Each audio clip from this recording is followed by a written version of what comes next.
Chapter 535. It's not convenient for me during these few days. 3. Damn bird, I'm crying from joy. None of your business. White Dawn wiped the tears off its face with its little paw and roared at Feng Zhan furiously. I'm doing this for your own good. Don't be ungrateful. Feng Zhan said aggrievedly. Who wants to appreciate your kindness? White Dawn said nonchalantly. All right, stop arguing. Bai Su, you're the birthday boy today. Blow the candles quickly, Lung Ruoxue urged as she lit the candles on the cake. Oh. White Dawn answered obediently and then gently blew out the candle. Ha, White Dawn, happy birthday. This is a gift from the freak and me. Lung Ruoxue said with a smile and handed him a beautifully wrapped gift. Thank you. White Dawn hugged the gift Lung Ruoxue gave it with its little paw, very happy. Hee. If it remembered correctly, this should be the first time it had received a gift in its life. Happy birthday! Everyone and the beasts mimicked Lung Ruoxue and presented their gifts. In the blink of an eye, White Dawn's face was full of gifts. Thank you. White Dawn sobbed again, and its green eyes welled up with tears. Kitten, this is my gift to you. You will definitely like it. Feng Zhan also took out the gift he had prepared and deliberately placed it in White Dawn's arms. Thank you, damn bird. White Dawn said irritably. You're welcome. You'll give it to me on my birthday too. Master said it's called exchanging gifts. Feng Zhan said proudly. The gifts are all here. Everyone, you can cut the cake now, Lung Ruoxue hurriedly urged lest these two started fighting again. Miss, I'll do it, Feng De volunteered. Then he picked up the knife on the table, cut the cake into several small pieces, and distributed them to all humans and beasts. Everyone and the beasts ate the sweet cake, tasted the delicious food, and chatted happily. Time passed by slowly. It was almost dawn outside the bracelet after they celebrated Bai Zu's birthday. Lung Ruoxue urged everyone and the beasts to quickly rest when she saw that it was getting late. She then pulled the freak back to the purple bamboo hut. Lung Ruoxue and the others almost didn't sleep for the entire night. There were also people who didn't sleep for the entire night in the Alchemist Association of Carefree City. In the main hall of the Alchemist Association, Sun Wei sat on the president's main seat with a gloomy, handsome face. Several elders of the headquarters were sitting below him. The other elders and the former president had been locked up by him, so there were not many people who could work for him in the headquarters now.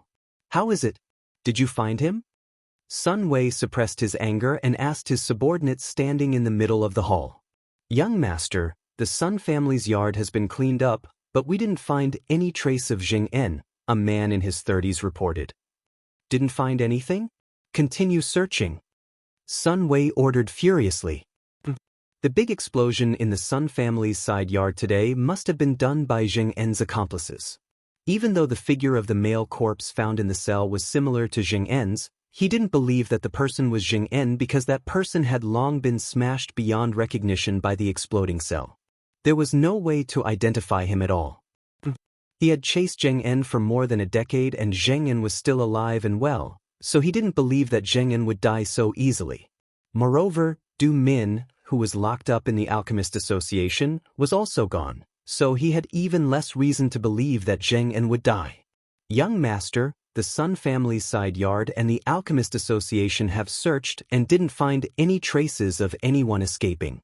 However, I think it's very possible that they have already left Carefree City. The man analyzed. Impossible, their movements won't be so fast. They must still be in Carefree City. Search the entire city from tomorrow onwards. Sun Wei denied his subordinate's deduction and ordered. Search the entire city? The man was stunned and said in surprise. What? Is there a problem? Sun Wei glared and questioned with slight displeasure. Young master, it's probably inappropriate to search the entire city. This is Carefree City after all. Those mystics won't agree if we search the entire city, the man reminded. This was not Sunzhou City. The Mystic Association would definitely intervene if the Sun family was too arrogant in Carefree City. You don't have to worry about the Mystic Association headquarters. Well, just search you. Sun Wei said impatiently. He could ask his aunt to settle the Mystic Association headquarters, so he didn't care about the reactions of the mystics at all. Yes, the man answered and left. President, His Excellency Du Min has also disappeared. Will he come back to cause trouble for us? An elder asked worriedly after the man left. Everyone has escaped. What's the use of worrying now?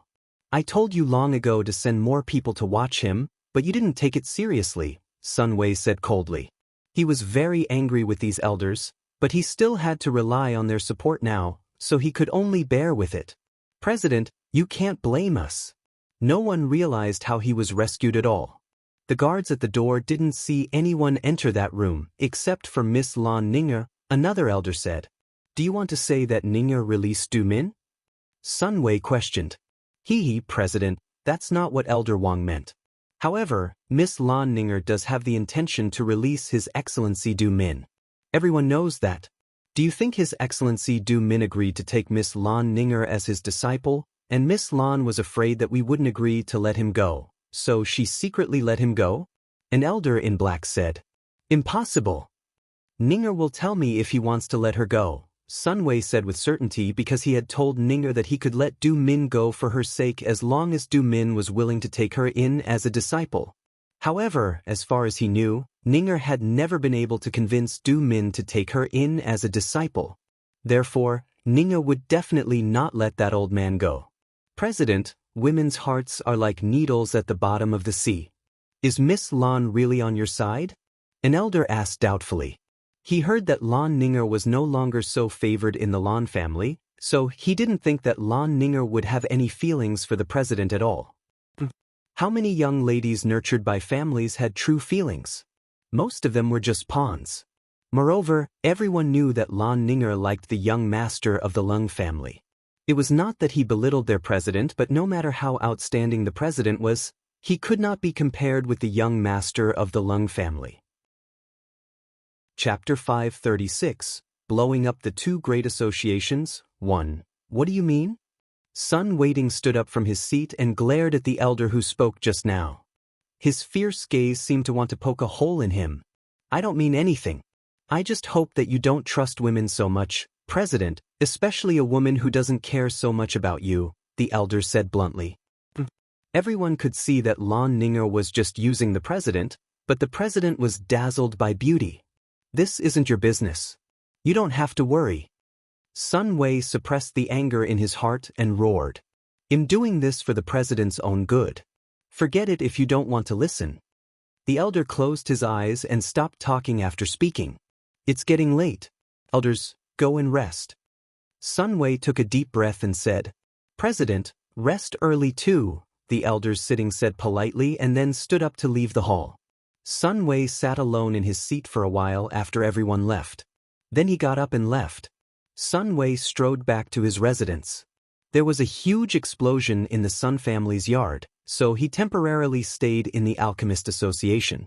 This used to be his master's residence. Before he approached the room, he heard sobbing coming from inside. He pushed the door open and walked in directly to see Lan Ninger lying on the bed crying very sadly. Ninger. Sun Wei came to the bed and embraced the crying Lan Ninger. Did you find him? Lan Ninger wiped the tears off her face and asked in a choked voice. No, I've already ordered the entire city to search tomorrow. They will definitely be found, Sun Wei promised. Yes, we have to find the person who saved Zheng En. I want to chop him into pieces, grind his bones and scatter his ashes. Lan Ninger said with hatred. She wouldn't have been so embarrassed if it wasn't for the person who saved Zheng En. She had lost all her face now.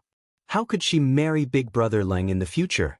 If Big Brother Leng knew about her and Sun Wei, he probably wouldn't want her anymore. Ooh.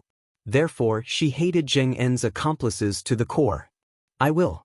Ninger, do you think Leng Ruoxue and the others are the ones who saved Sun Wei? Sun Wei guessed.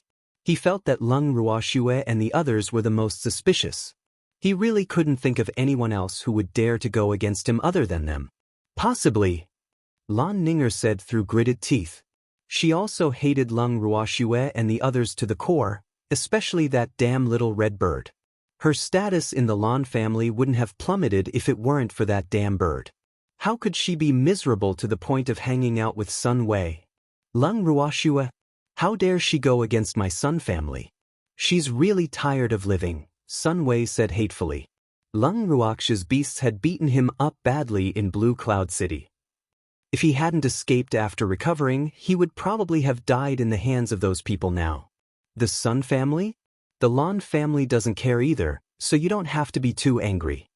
Lan Ninger leaned into Sun Wei's arms and comforted him. Seems like Lung Ruoxue is the common enemy of our two families, Sun Wei said with a somewhat smug smile. He didn't believe Lung Ruoxue could still have a foothold in the boundless heaven continent after offending the Sun and Lan families. Those old farts from the Lan family don't treat Lung Ruoxue as an enemy at all, so don't expect them to deal with Lung Ruoxue with you. Lan Ninger immediately doused Sun Wei with cold water and reminded, "So what?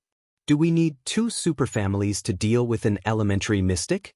The Alchemist Association headquarters would be enough to settle her," Sun Wei said confidently. In fact, he didn't take Lung Ruoxue and the others seriously at all.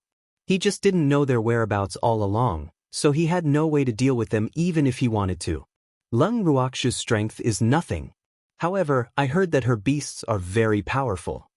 Lan Ninger frowned slightly. Even the mighty second elder of the Lan family was afraid of Lung Ruoxue's beasts. He was so scared that he trembled whenever he heard the words Lung Ruoxue. So what if the beasts are powerful? We have so many mystic sovereigns as our fighters. Can't we deal with a few beasts? Moreover, President Wu hates that ugly monster to the core. It won't be a problem to deal with Lung Ruoxue at all with his help, Sun Wei said with certainty. Really? Lan Ninger said doubtfully. In fact, she didn't really believe Sun Wei because she didn't know the grudge between Wu Gong and Lung Ruoxue. Of course, Sun Wei said and told Lan Ninger about the conflict between Wu Gong and Lung Ruoxue. After hearing this, Lan Ninger immediately broke out into a smile and said happily, "That's great. Lung Ruoxue is dead meat this time. By the way, tell President Wu immediately to deal with her as long as we find her whereabouts so that we can reap the benefits." Hee, Ninger, you're so naughty. However, I like it. Sun Wei hugged Lan Ninger tightly and smiled wretchedly.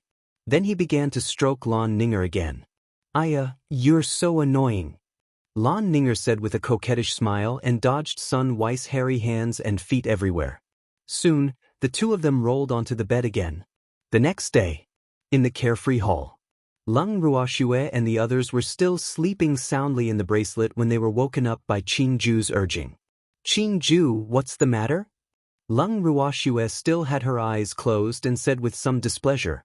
It was almost dawn before she slept. She was still not awake yet, but why did Qing Ju wake her up so early? She hated it when others disturbed her sleep the most.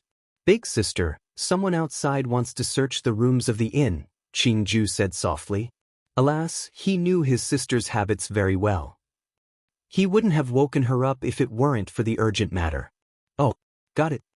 Lung Ruoxue opened her beautiful eyes very reluctantly and woke the freak up. The two of them washed up simply, called empty, and left the bracelet. Someone knocked on the door just as they returned to their room. Before Lung Ruoxue and the others could open the door, the person outside the door was a little impatient. He kicked open the door and barged in. Chapter 537, Blowing Up the Two Great Associations, 2. Why are there 3 people in this room? The leader looked at the 3 people in front of him in amazement. Why can't there be 3 people? Lung Ruoxue asked in displeasure. If she was not mistaken, these should be people sent by Sun Wei. How rude. Shopkeeper, why are there 3 people in this room? The leader turned to the shopkeeper beside him. What's there to fuss about? The rooms are reserved by guests. How can I bother about how many people want to stay in the same room? The shopkeeper said nonchalantly, not taking the leader seriously at all. Who are you? What right do you have to barge into our room? Shopkeeper, your Carefree Pavilion is the best inn in Carefree City. Such a thing actually happened. How disappointing. Lung Ruoxue looked at the shopkeeper, her beautiful face full of anger. Miss Yi, I'm really sorry. President Wu agreed to this, the shopkeeper said helplessly. What does President Wu think we mystics are? He actually sent people to do ward rounds? Lung Ruoxue questioned. Miss Yi, right? Something big happened in Carefree City yesterday, so I was tasked to search the city by the presidents of the Alchemist Association and Mystic Association, the leader explained. He didn't want to anger this beautiful young lady either. Alas, he really didn't expect that there would be a woman more beautiful than Miss Lan Ninger in this world. Oh, I wonder what happened? Lung Ruoxue pretended to be curious. Someone attacked President Sun's yard yesterday, so we're searching for those people, the leader said. Do you have any leads? Lung Ruoxue asked with a slight frown. Yes, but we haven't found the whereabouts of those people yet, so we searched everywhere. Please forgive us if we were rude, the leader said apologetically. Oh, it's okay. I can understand. Your president's son is really unlucky. Send his regards for me. Lung Ruoxue said sympathetically. Miss Yi, well, take our leave then, the leader said very politely and left the room with his subordinates. Miss Yi, I'm so sorry for scaring you, the shopkeeper said apologetically after they left. It's okay. I know it's not your fault, Lung Ruoxue comforted. She had a good impression of the shopkeeper. The shopkeeper bowed to Lung Ruoxue and the others and left the room. What do you think? Lung Ruoxue asked the freak and Empty after the eyesore left. It's expected, Empty said calmly. It would be abnormal if Sunway didn't search the entire city like this. Then shouldn't we do something? Lung Ruoxue asked with a naughty smile. Alas, Sunway searched wantonly like this. How disappointed would he be if he couldn't find anything in the end? Schwer, what do you want to do? The freak asked curiously. Schwer had so many ideas, hee. Isn't he looking for us all over the world? How can he find us in the inn? Why don't we go out for a walk? Lung Ruoxue suggested. No, if he sees you, he might have designs on you. The freak objected resolutely. Boo. Schwer originally said that she would leave after saving Jing En and the little old man, but it seemed like she had to deal with Sunway now. What are you afraid of with Empty around? Lung Ruoxue said nonchalantly. In fact, she didn't intend to show herself in front of Sunway at all. Alas, the freak was thinking too much. All right then, the freak said very reluctantly after looking at Empty. Alas, he naturally had to cooperate well since Schwetter had already thought of a plan. That's more like it. Lung Ruoxue praised as if she was petting a puppy. Schwer, where do you intend to go? Empty asked in realization. Do you think the little old man will be angry if I blow up the Alchemist Association? Lung Ruoxue said uncertainly. Alas, the little old man was now considered half of her own people, so she was a little hesitant. I don't know if the little old man will be angry, but I know that Sunway will definitely be mad. Empty said with certainty. Alas, the Sun family's yard had already been blown up. If the Alchemist Association headquarters continued to destroy it, then Sunway would probably be sleeping on the streets. Hee, I just want to anger him to death. Empty, how about I blow up the Mystic Association headquarters while I'm at it? Lung Ruoxue raised her eyebrows slightly and suggested. Although Empty had said it before, she believed that the relationship between Empty and the Mystic Association headquarters was definitely not shallow. Therefore, she naturally had to greet Empty since she had such thoughts. Empty was at a loss for words. This girl was addicted to the explosion. But what could he say? Schwer, what about Lan Ming's master if you blow up the Mystic Association headquarters? The freak frowned and said awkwardly. Right. It's better not to blow up the Mystic Association headquarters then. Empty took the opportunity to reason. But I still want to blow up those two headquarters. What should I do? Isn't there a saying that the new won't come if the old don't disappear? These two headquarters are very rich, so let them build a new one.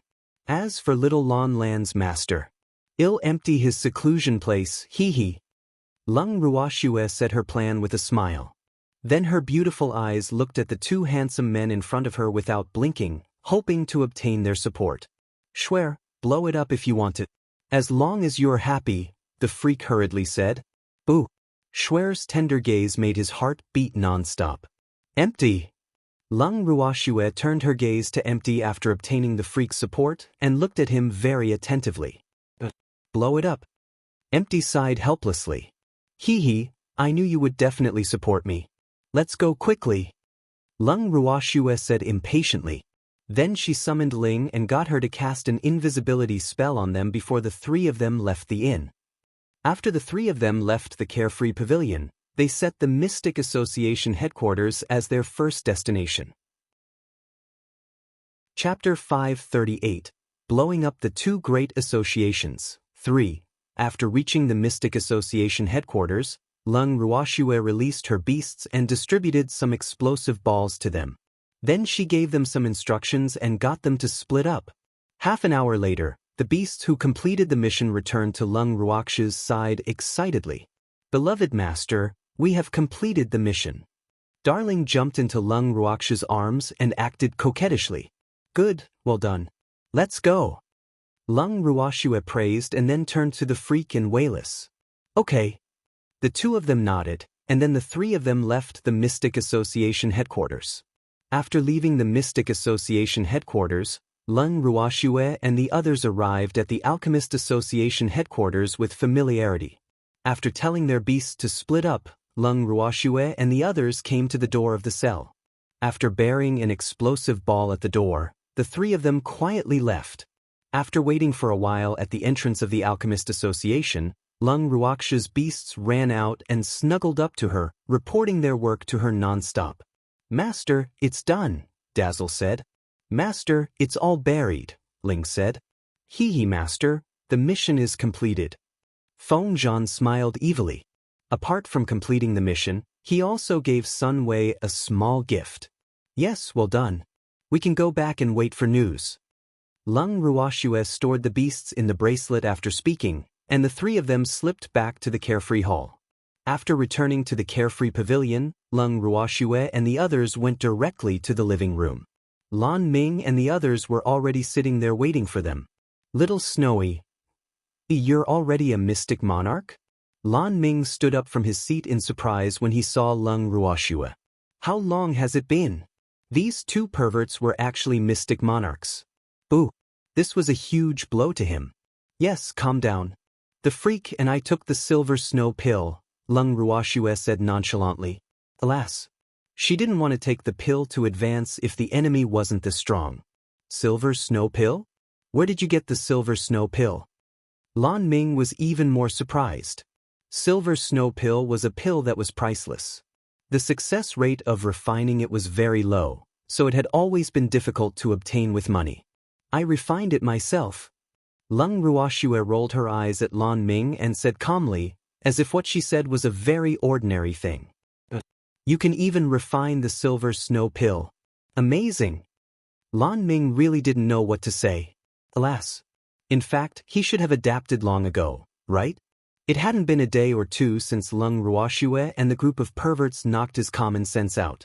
It's okay, Lung Ruoxue said modestly. Miss, are you in alchemy supremacy? Cheng Wu couldn't help but interrupt as he listened to their conversation. He knew that Lung Ruoxue was an alchemist, but he had never thought that she could actually concoct a heaven-grade pill. I don't know either. I've never done a level test. To put it bluntly, I'm an unlicensed mystic who knows alchemy. Lung Ruoxue said with a light smile. What do you mean by an unconfirmed mystic who knows alchemy? Cheng Wu asked in puzzlement with 2 drops of cold sweat dripping down his forehead. You don't understand? I'm an unregistered alchemist. I might know how to concoct pills, but it's not legal, so it's best not to ask me for pills. Otherwise, I won't be held responsible if they die from eating them. Lung Ruoxue said very irresponsibly. Everyone was a little confused after hearing Lung Ruoxue's words. They thought, Miss, we've eaten a lot of your pills and you're only telling us now?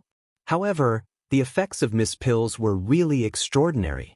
After they ate them, their old illnesses that had not healed for many years actually healed, so they would be all right even if they died from eating them. Don't be scared. You didn't take poison. You won't die. Lung Ruoxue looked at their expressions and laughed happily. Miss, we're not afraid, Cheng Wu said speechlessly. Alas. They had not been with Lung Ruoxue for long, but they more or less knew some of Miss Bad Taste. That's good. By the way, why are you all gathered here? Lung Ruoxue asked with a light smile. Miss, Sun Wei has already sent people to look for us everywhere in the city. We mainly want to ask if Miss has any plans, Cheng Wu said bluntly. He's not looking for us. You have to calm down. As for the plan. Not yet, Lung Ruoxue comforted. Lass, don't you have a plan yet? The little old man happened to hear Lung Ruoxue's words after coming to the living room and couldn't help asking. Alas, he felt uneasy if he didn't teach Sun Wei a lesson early. Grandpa Du, let's talk after Zheng En recuperates. There's no hurry. Lung Ruoxue comforted him. Hee, she hoped that Grandpa Du wouldn't blame her after knowing what she had just done. Okay, that's good too. Shuer, you've advanced to Mystic Monarch? The little old man said after some thought. He saw Lung Ruoxue's strength and was shocked. It had only been a night. How did Shuer become a Mystic Monarch? He remembered that Shuer was only an elementary mystic when they split up previously. She was also a great mystic yesterday. He hadn't seen her for only a night, but this girl had already become a Mystic Monarch. Would Shuer become a Mystic Supremacy if he woke up after a night's sleep? It was not impossible with this girl's abnormal cultivation speed. Yes, I took the silver snow pill last night, Lung Ruoxue said honestly. In fact, she didn't want others to think of her as too abnormal. Oh, I see. The little old man wiped the cold sweat off his forehead and thought, fortunately, it shouldn't be possible for someone to be so abnormal. Shuer, where did you get the silver snow pill? That thing isn't easy to obtain. The little old man said in surprise. He was originally thinking that he would ask his old friend for a few silver snowfish to refine some silver snow pills for Shuer after this matter was over. He didn't expect this girl to obtain it herself. I refined it myself. 2 drops of cold sweat dripped down Lung Ruoxue's forehead. Alas, why did Grandpa Du ask this as well? Shuer, you can refine the silver snow pill? The little old man asked in disbelief. He knew that Shuer was an alchemist, but he didn't expect this girl to be at the level of an alchemy supremacy. Ooh. He was an alchemy supremacy at such an old age, but Shuer was already an alchemy supremacy. She's still young. This was too shocking. Chapter 539, Blowing Up the 2 Great Associations. 4. Your Excellency Du Min, don't take it to heart. Lan Ming looked at the little old man's expression and said with some pity. In fact, he slowly got used to it after being attacked for a long time. Yes, I want. The little old man patted Lan Ming's shoulder and said empathetically. Alas, he could understand Lan Ming now. Shuer and the others were indeed abnormal. Grandpa Du. Lung Ruoxue said speechlessly. Alas, did they have to do this? Their expressions seemed to suggest that they were deeply affected, but she really didn't think she was anything extraordinary. Plus, I'm fine. Alas, you'll get used to it slowly, the little old man hurriedly said. Grandpa Du, how is Zheng En? Lung Ruoxue changed the topic. Almost healed. Lass, Sun Wei sent people to search just now. Fortunately, Zheng En and I were invisible, so we weren't discovered by them. By the way, do you have any good plans to get rid of that ingrate? The little old man asked angrily. Grandpa Du, don't worry. Tell me when Zheng En is completely healed. I promised Zheng En to let him take revenge personally, Lung Ruoxue comforted. Yes, I know. I'm just asking, the little old man said shyly. He was a little anxious. Grandpa Du, will you be angry if the Alchemist Association disappears? Lung Ruoxue probed. Why did the Alchemist Association disappear? The little old man's face was full of question marks. Could it be that Shuer did something again? Just as the little old man was puzzled, a loud bang answered him. He was stunned, but he quickly reacted. Could Shuer have even blown up the Alchemist Association? Immediately after, there were several loud bangs. The little old man was confused. Did this girl want to blow up Carefree City? Lan Ming and the others quickly left the living room and ran out to watch the commotion after hearing the commotion. They returned a long time later, each with a very calm expression on his face. Then, neither of them said anything and sat directly in the chair. What's the situation outside? The little old man couldn't help asking when he saw that no one was speaking. It's still all right. Cheng Wu wiped the cold sweat off his forehead and said calmly. He couldn't make a fuss lest he was laughed at by Miss and the others. Where did the explosion come from? The little old man didn't believe him and continued asking stubbornly. The Mystic Association headquarters and the Alchemist Association headquarters. Lan Ming answered the little old man's question very kindly. Luckily, the place where his master was in seclusion was safe and sound. So what if the Mystic Association headquarters exploded? He didn't care. Did it all explode? The little old man asked with a black face. Alas, the girl was really ruthless. Yes, except for the cells, the Alchemist Association headquarters is in ruins. As for the Mystic Association headquarters, only the place where my master was in seclusion was intact. The other places have also become a junkyard, Lan Ming explained. He actually wanted to laugh when he thought of the situation he saw. I'm afraid the president of the Alchemist Association and the Mystic Association will be sleeping on the streets this time. Lung Ruoxue said with a light smile, her beautiful face full of gloating. They won't sleep outdoors. They can stay in the inn. Empty said lightly. What if their luck is bad and wherever they stay explodes? Lung Ruoxue said with a naughty smile. Then they're really unlucky. Cheng Wu said sympathetically. He didn't have to guess now to know that this matter definitely had something to do with Mississippi. Miss was really fast. Boo. She actually lied to them that she didn't have a plan. So she went to play by herself. Yes, they will definitely be plagued by bad luck recently, Lung Ruoxue said with certainty. She would definitely not let those people have an easy time since they dared to hurt her. Unlucky. She would definitely find them and definitely in a way they didn't expect. Miss, do you need us to do anything? Cheng Wu said expectantly, his handsome face red as he said, arrange something for me to do. Yes, there are indeed some things that you need to do, Lung Ruoxue said with a naughty smile, her beautiful eyes circling Cheng Wu and the others. Miss, can you not look at us like that? We're scared. Cheng Wu couldn't help but say when Lung Ruoxue looked at him. You're too timid. How can you do this? You have to train well. Lung Ruoxue looked at Cheng Wu and the others for a while, and then said earnestly. Yes, Mississippi. What training do you want to arrange for us? Cheng Wu asked bravely. Boo. Why did Miss Gaze make him so uneasy? He wouldn't be sold off by Miss, right? Come closer. Lung Ruoxue said after some thought. Yes. Cheng Wu obediently handed over his ear, his little heart racing anxiously. Lung Ruoxue whispered in Cheng Wu's ear. Immediately, everyone saw the expression on Cheng Wu's face was very strange, as if he was suppressing something. It alternated between green and white. Let's go. Cheng Wu turned to the mystic sovereigns present after hearing Lung Ruoxue's arrangement. Yes, the mystic sovereigns hurriedly replied and then left the living room with Cheng Wu. Little Snowy, where did you get them to go? Lan Ming asked curiously. I asked them to return to their rooms to look for Ling. Lung Ruoxue said very honestly. She had asked Ling to protect Jing En after returning to the carefree pavilion just now. Cheng Wu and the others' mission required invisibility, so they naturally had to look for Ling to help. Therefore, she didn't lie. Is that it? Lan Ming looked at Lung Ruoxue doubtfully. Boo. Little Snowy was so naughty. She didn't even tell him anything fun. Yes. Lung Ruoxue nodded. At least for now. Alright, I'm sleepy. I'm going back to my room to sleep. Do whatever you want. Lung Ruoxue wanted to sleep again after settling everything. After speaking, she pulled the freak back to her room uninvited.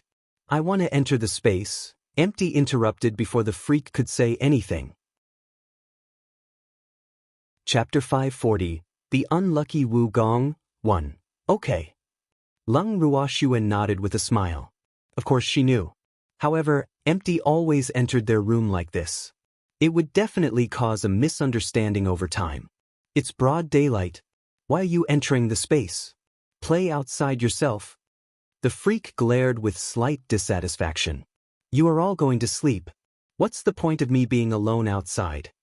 Empty said aggrievedly. Tears welled up in his beautiful eyes as if he was about to cry.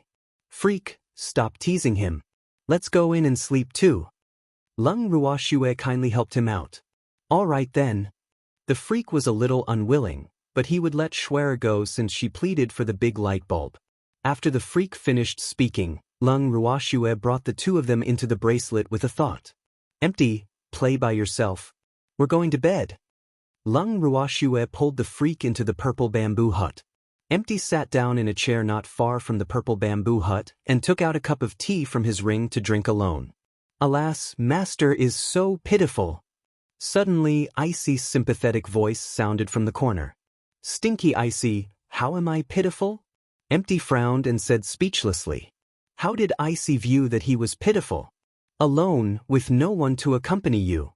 Icy raised its little head. Ooh, it was the same. Don't I have you? Empty said nonchalantly. How can it be the same? We are both male. Icy said gloomily. Alas. Little Snowy's beasts were also male, but Little Snowy was female. Alas. It would have found a female owner back then. The embrace of the female owner was fragrant. Icy, are you despising me? He picked Icy up from a corner and raised it in front of him to look at him. Of course not. Why would I despise master? Icy quickly denied. In fact, it was just a little envious of Little Snowy's beasts. It definitely didn't despise its master. Icy, it's too late even if you despise master. We two males are destined to be tied together in this life. Empty gloated. I know. Ooh. Icy wanted to cry but had no tears. What a waste. Ha. Empty laughed happily seeing Icy's depressed appearance. Alas. Icy sighed heavily and lay in its master's arms to sleep. Lung Ruoxue and the others went to rest peacefully. However, everyone in Carefree City was panicking. The people from the Alchemist Association and the Mystic Association were even more nervous, like birds startled by the bow, because they were very afraid that the sudden explosion would descend on them. After the big explosion at the Mystic Association headquarters, Gong had no choice but to temporarily stay in an ordinary mansion in the outskirts of the city. This yard was also the property of the Mystic Association headquarters. However, because no one had lived here for many years, it had been neglected for many years and could no longer be lived in. He sent someone to clean it up simply and then moved in. Alas! Living here was better than staying in an inn to let others point fingers at him. At the same time, Qing Wu and the others, who had accepted the mission, divided into two groups according to Lung Ruoxue's instructions. They prepared to monitor Sun Wei and Wu Gong's every move day and night, and occasionally play dirty. In Wu Gong's temporary residence, Big Brother Cheng, Wu Gong went to the toilet. A mystic sovereign, who was monitoring Wu Gong, whispered to Cheng Wu. Okay, prepare to move. Cheng Wu, who was hiding in an empty room, stood up from his chair. Hee, Big Brother Cheng, we have to let that old man taste the feces pit this time, a short mystic sovereign said excitedly. Yes, we are invisible now anyway. No one can see us. We can play however we want, hee. Cheng Wu said with a naughty smile. This mission was really too enjoyable. He could finally prank people as he wished. Big Brother Cheng, what are we waiting for? Let's go quickly. A tall and thin mystic sovereign in black said anxiously. He had never done such a thing in his life. He was really a little excited. Don't be anxious. Prepare the tools first, Cheng Wu reminded. Then he took out a white jade bottle from his ring and held it in his hand. Okay. After seeing Cheng Wu's action, the others also took out tools that they had long prepared from their rings. Some took out a stick that was twice the size of an adult's arm, while others took out ropes. Let's go. Cheng Wu ordered when he saw that everyone was ready. Let's go. Cheng Wu led the mystic sovereigns to the toilet and swaggered in. In the toilet, Wu Gong was squatting on the toilet with his pants half off. Cheng Wu and the others couldn't help covering their mouths and noses after entering because the smell in the toilet was really too unbearable. They wouldn't be willing to come to such a place if it wasn't for the mission. Big Brother Cheng, do we attack? A mystic sovereign asked softly. Okay. Cheng Wu nodded. Then he poured some powder from the jade bottle and blew it at Wu Gong. Wu Gong collapsed in just a few seconds, and the spot where he fell happened to be in the toilet. Wow, Miss Medicine is so effective, the tall and thin black-clothed mystic sovereign exclaimed. Of course, but this Wu Gong really knows how to find a place to lie down, Qing Wu said with a naughty smile. Hee, the smell of the toilet might be a little bad, but seeing the vice president of the Mystic Association lying in the toilet pit, such a scene was probably rare to come by in 1,000 years. I'm the vice president of the Mystic Association headquarters, so my sleeping place is naturally different, the short mystic sovereign said matter-of-factly. Alas. Fortunately, Wu Gong was unconscious. Otherwise, he would be angered to death if he heard this. Makes sense. Should we let him lie down for a while more, or should we fish him out now to bask in the sun? Cheng Wu asked for everyone's opinion. Chapter 541. The Unlucky Wu Gong, 2. Let him lie down for a while more. He has so much to do every day. It's very tiring, the tall and thin black-clothed mystic sovereign said very kindly. All right. Then let him lie down for 10 minutes, Qing Wu said after some thought. Yes. The mystic sovereigns nodded. 10 minutes later, the mystic sovereign holding the rope made a circle and wrapped it around Wu Gong's neck. He was about to pull him out of the toilet when he was stopped. Wait, the tall and thin black-robed mystic sovereign stopped him. Hey Z, what's the matter? The mystic sovereign asked in surprise. Don't let me take my tools for nothing. The mystic sovereign, who was called Haizi, said with a naughty smile. He looked at the stick in his hand and smashed it fiercely on Wu Gong's head without hesitation. Immediately, blood flowed down Wu Gong's head. All right, drag it up, Blackie said after the fight. Aren't you going to smash it a few more times? The mystic sovereign suggested. In fact, they didn't have any deep enmity with Wu Gong, but the young miss did. The young miss enmity was their enmity. Therefore, they didn't have to mention how happy they were seeing Wu Gong suffer. I want to, but I'm afraid it'll crush him to death. We won't have any fun then, Blackie said regretfully. Then don't fight first. Let's take it slow. There's still a long way to go. We won't have any fun if we kill him, the mystic sovereign said. With that he pulled Wu Gong out of the toilet like he was carrying a dead chicken. Big brother Cheng, where should we put this fellow to dry? The mystic sovereign asked with a face full of disdain. Why was Wu Gong so stinky? It was so stinky. Hang it at the city gate. There are many people there and the air is good. This city will stink to death if it's in Carefree City. Cheng Wu covered his nose. Big brother Cheng, how can we get him out in the middle of the day? Hazy couldn't help asking. It probably wouldn't be easy to hang the vice president of the Mystic Association on the city wall in broad daylight. The difficulty was really extraordinary. Look who this is. Cheng Wu took out a small golden snake with a white jade horn on its head. The snake opened its sleepy eyes and looked at the stinky Wu Gong with slight disdain. Then it cast an invisibility spell and hid Wu Gong. After doing all this, the little snake crawled back into Cheng Wu's arms and continued sleeping. Isn't this Miss Beast Rise? Big brother Cheng, why are you here? Hazy asked in surprise. Of course Miss lent it to me. Let's go quickly. Cheng Wu urged. Then he left the stinky toilet first. After leaving the toilet, Cheng Wu and the others sat on their beasts, hung Wu Gong on a rope, and were carried to the city gate by the beasts. After reaching the city gate, Cheng Wu took out Ling from his arms. Ling opened his eyes, lazily undid Wu Gong's invisibility spell, and crawled back to catch up on sleep. Hazy and the others hung Wu Gong on the highest point of the city gate, stripped him of his clothes, and left. They didn't forget to spread the news on the way back. The vice president of the Mystic Association, Wu Gong, accidentally fell into the toilet, so he committed suicide at the city gate. After the pedestrians on the street heard this news, it spread from 1 to 10, from 10 to 100. Soon, all the mystics and alchemists in the city heard it. They didn't know where this news came from, but everyone simultaneously ran to the city gate to investigate on the basis of everyone's gossip. After reaching the city gate, everyone found that there was indeed a naked middle-aged man hanging on the city wall. Wasn't he the vice president of the Mystic Association headquarters? Move aside. At this moment, people from the Mystic Association headquarters arrived. The elder leading the group frowned when he saw Wu Gong. Put President Wu down quickly. The president hurriedly ordered his subordinates. Alas, who did this?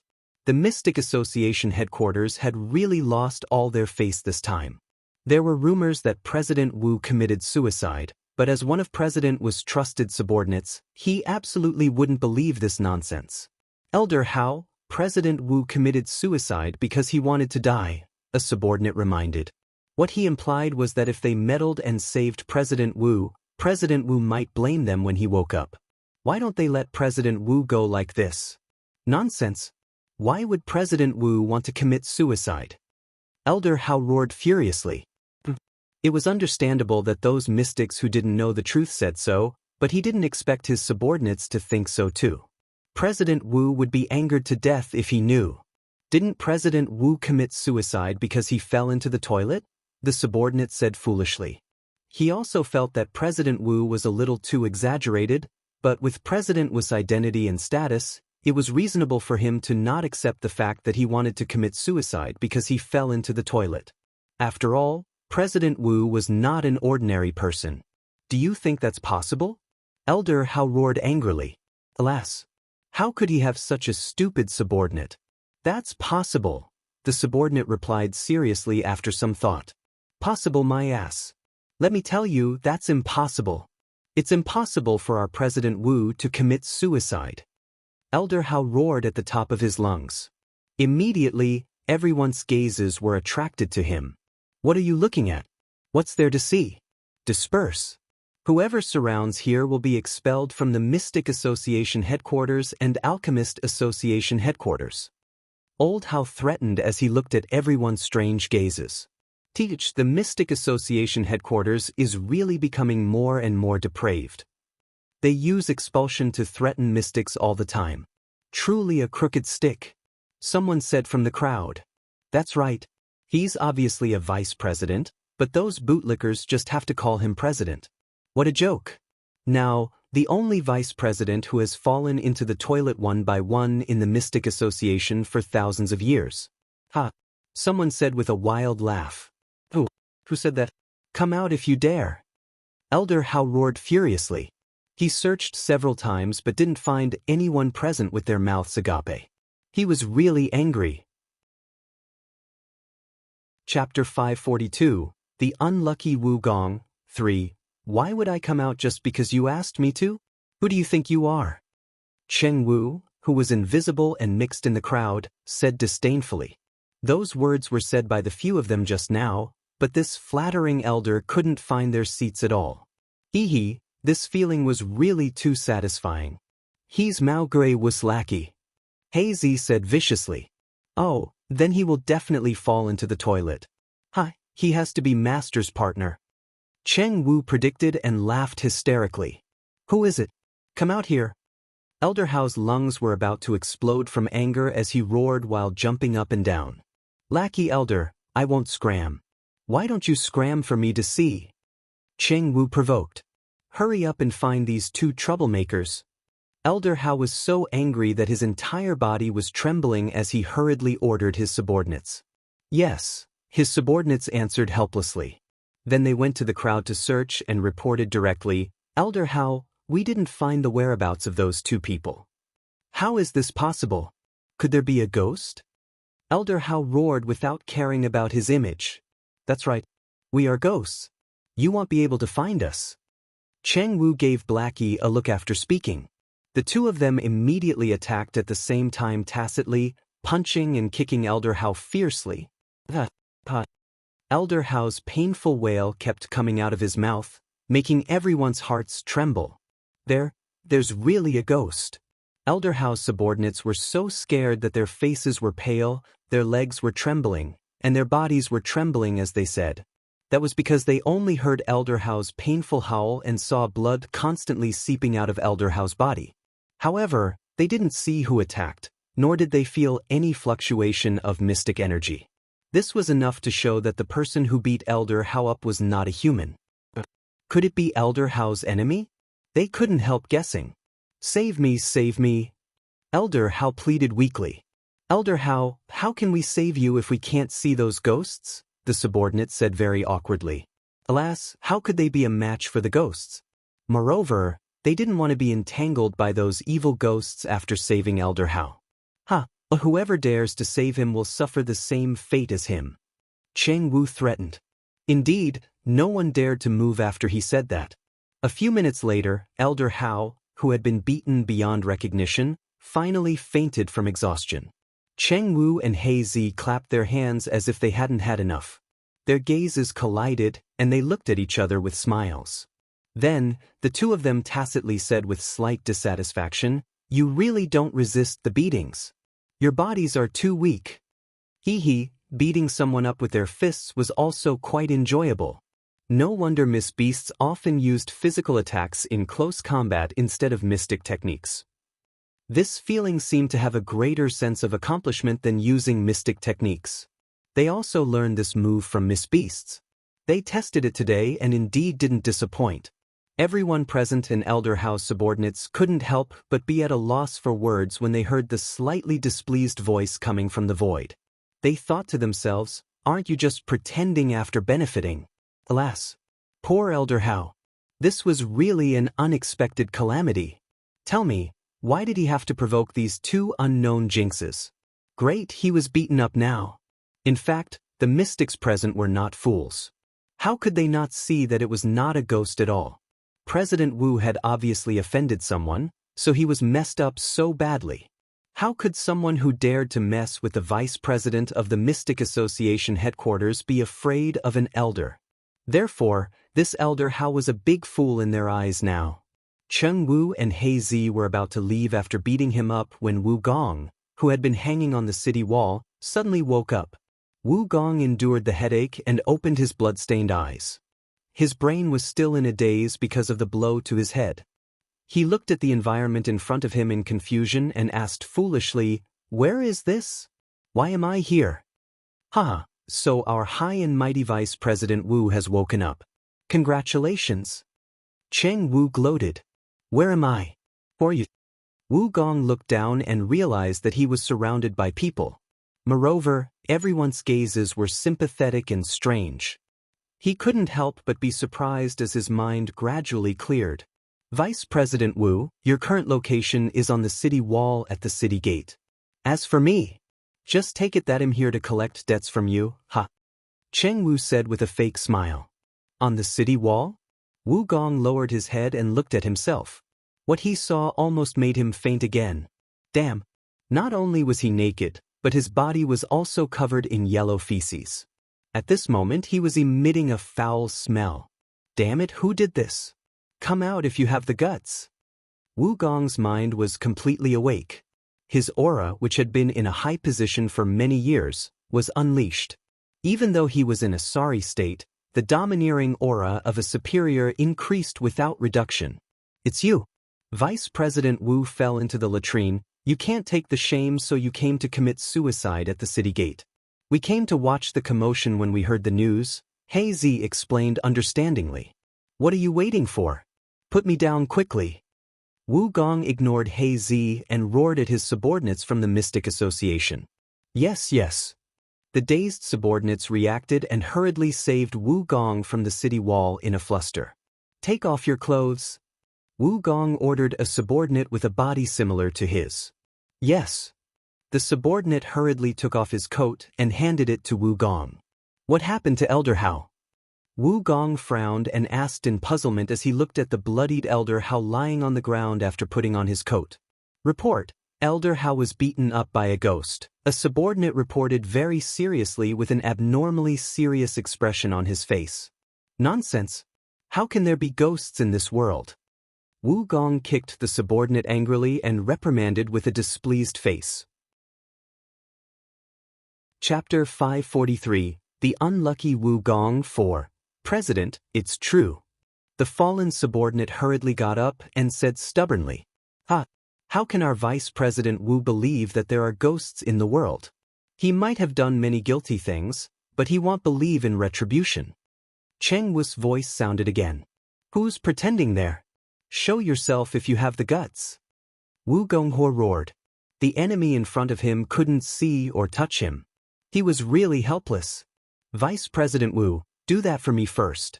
If you scram well, I'll reward you with some money, Cheng Wu said frivolously, treating Wu Gong as a monkey performing tricks.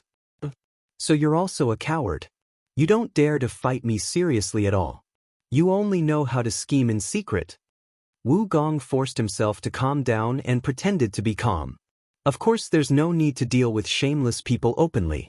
Come and arrest me if you have the ability. Don't go to the toilet so often in the future if you don't have the ability. Otherwise, you will still fall down. Cheng Wu reminded. With that, he quietly left the city gate with Blackie. It was time to go back to sleep after watching the commotion. Damn it, I won't let you go. Wu Gong was so angry that he lost his mind. Countless mystic energy gathered in his hand and were released into the air nonstop because he couldn't determine the exact location of the enemy, so he could only casually cast it into the void. President Wu is crazy. The surrounding people scattered in fright when they saw the light blue mystic energy wreaking havoc in the sky. Their lives would be in danger if they were swept by the mystic supremacy's mystic energy. President, stop. Stop. They've left. His subordinates hurriedly hid and shouted when they saw the irrational Wu Gong, hoping to stop his madness. The might and aura of a mystic supremacy were not a joke. They did not want to lose their lives even though they were only subordinates. Wu Gong, who was in a frenzy, ignored their words. He continued to use the mystic energy in his hand until the mystic energy in his body was exhausted. He fell to the ground dispiritedly and murmured, "He really escaped." Yes. Those two people are long gone. A subordinate said honestly while suppressing his fear. Find them for me. Even if you have to dig up every inch of the ground, find those who dare to oppose me and kill them without mercy after finding them.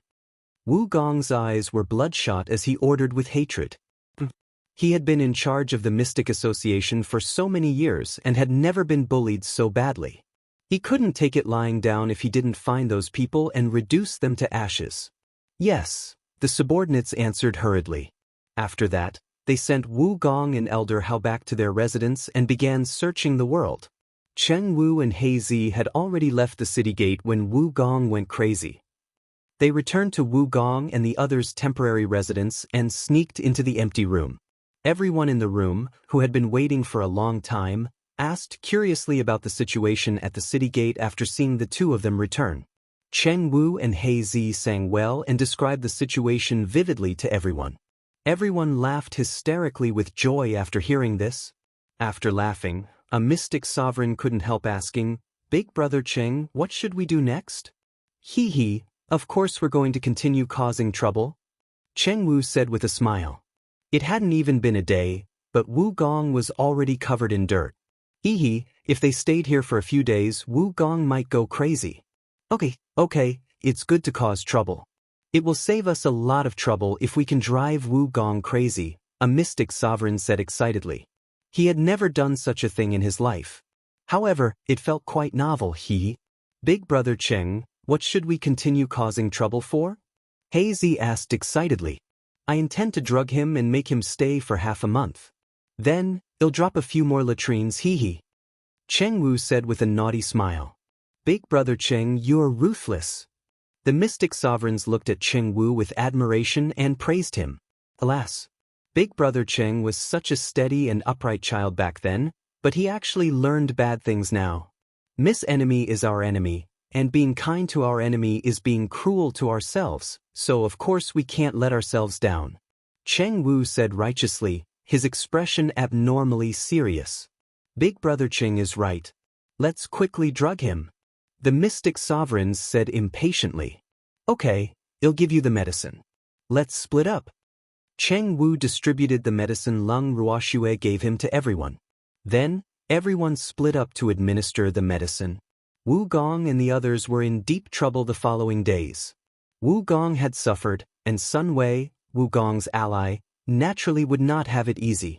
As the overall in charge of this matter, Cheng Wu divided his team into two groups. He oversaw the mansion where Wu Gong was, and he handed in another relatively stronger mystic sovereign, Song Di, to be in charge of Sun Wei's place. After the explosion of the Alchemist Association, Sun Wei arranged his residence in the inn in Carefree City, which was second only to the Carefree Pavilion. He also booked the inn as the temporary construction site for the Alchemist Association. At the inn where Sun Wei was staying, Song Di and the others were hiding in the empty room next to Sun Wei's room. At this moment, they were discussing a strategy in the room. They already knew about Wu Gong and were deeply inspired. Therefore, they had been discussing how to not be inferior to what Cheng Wu and the others had done. Big brother Song Wu Gong lost his face. "We can't fall too far behind," a mystic sovereign couldn't help but say. "Yes, we have to discuss it properly and see how we can leave a deep impression on Sun Wei." Song Di agreed with his partner's words and said with a naughty smile. A soft moan sounded from the next room as everyone was discussing. They immediately perked up when they heard that. Everyone looked at each other and smiled tacitly before leaving the room. Chapter 544, Sun Wei's Ending 1. At the door of Sun Wei's room, everyone turned invisible and listened for a while. Then, Song Di gently pushed open a crack in the door and threw a small pill into the room. After waiting for a while, a scream suddenly sounded in the room, followed by the angry voice of a woman. "What's the matter with you? Why did you suddenly become like this?" Lan Ninger's beautiful face was full of displeasure in the room. This man was really too useless. He actually couldn't continue anymore. Alas. How irritating. I don't know either. It was fine just now. Sun Wei's face was equally depressed. He couldn't understand what was wrong with him. He obviously wanted it very much, but a certain part of him was disappointing. "Did you indulge too much and do it too many times?" Lan Ninger questioned with a face full of disbelief.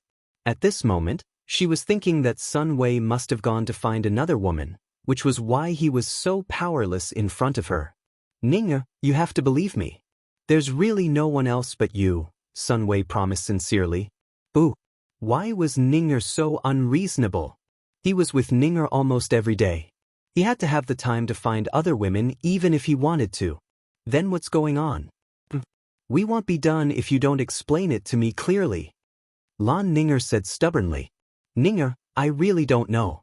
Perhaps the pressure has been too great recently." Sun Wei guessed. Something kept happening around him these 2 days, but he couldn't find the instigator. How could he not be angry?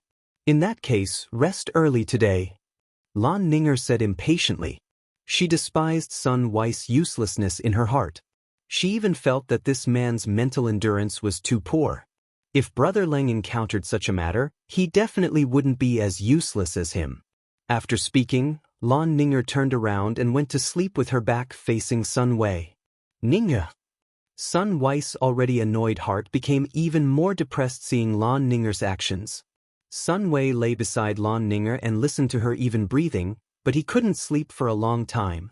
After some time, Sun Wei felt his sexual desire again, and even that desire became stronger. Moreover, a certain part reacted again. After a while of silence, Sun Wei felt that not only was he unable to suppress the burning desire, it was becoming more and more intense. He had no choice but to wake Lan Ninger up and roll over to press her down. "What are you doing?" Lan Ninger opened her eyes and questioned with a displeased face. She was already asleep, but Sun Wei actually woke her up. She would definitely not let Sun Wei go if he couldn't give her a reasonable explanation. "Ninger, I want it so much." Sun Wei's hands kept swimming around Lan Ninger's red fruit body, and his hot lips kissed Lan Ninger's snow-white skin. "You want it? Can you do it or not?" Lan Ninger questioned impatiently. She didn't want Sun Wei to fail again halfway. One had to know that the feeling of neither going up nor down was very uncomfortable. "You'll know if I can do it or not if you try," Sun Wei said angrily. No man could bear Lan Ninger's doubts, and he was naturally no exception.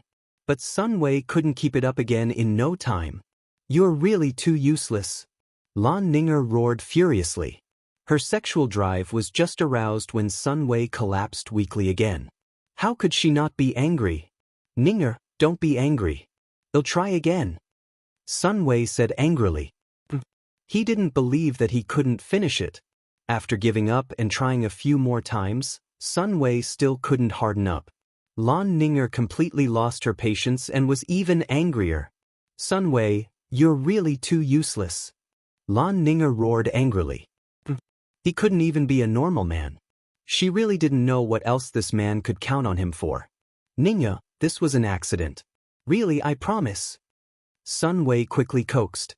He might be unable to make himself lose face as a man, but he really didn't think that this was his problem. He always felt that he was normal. An accident?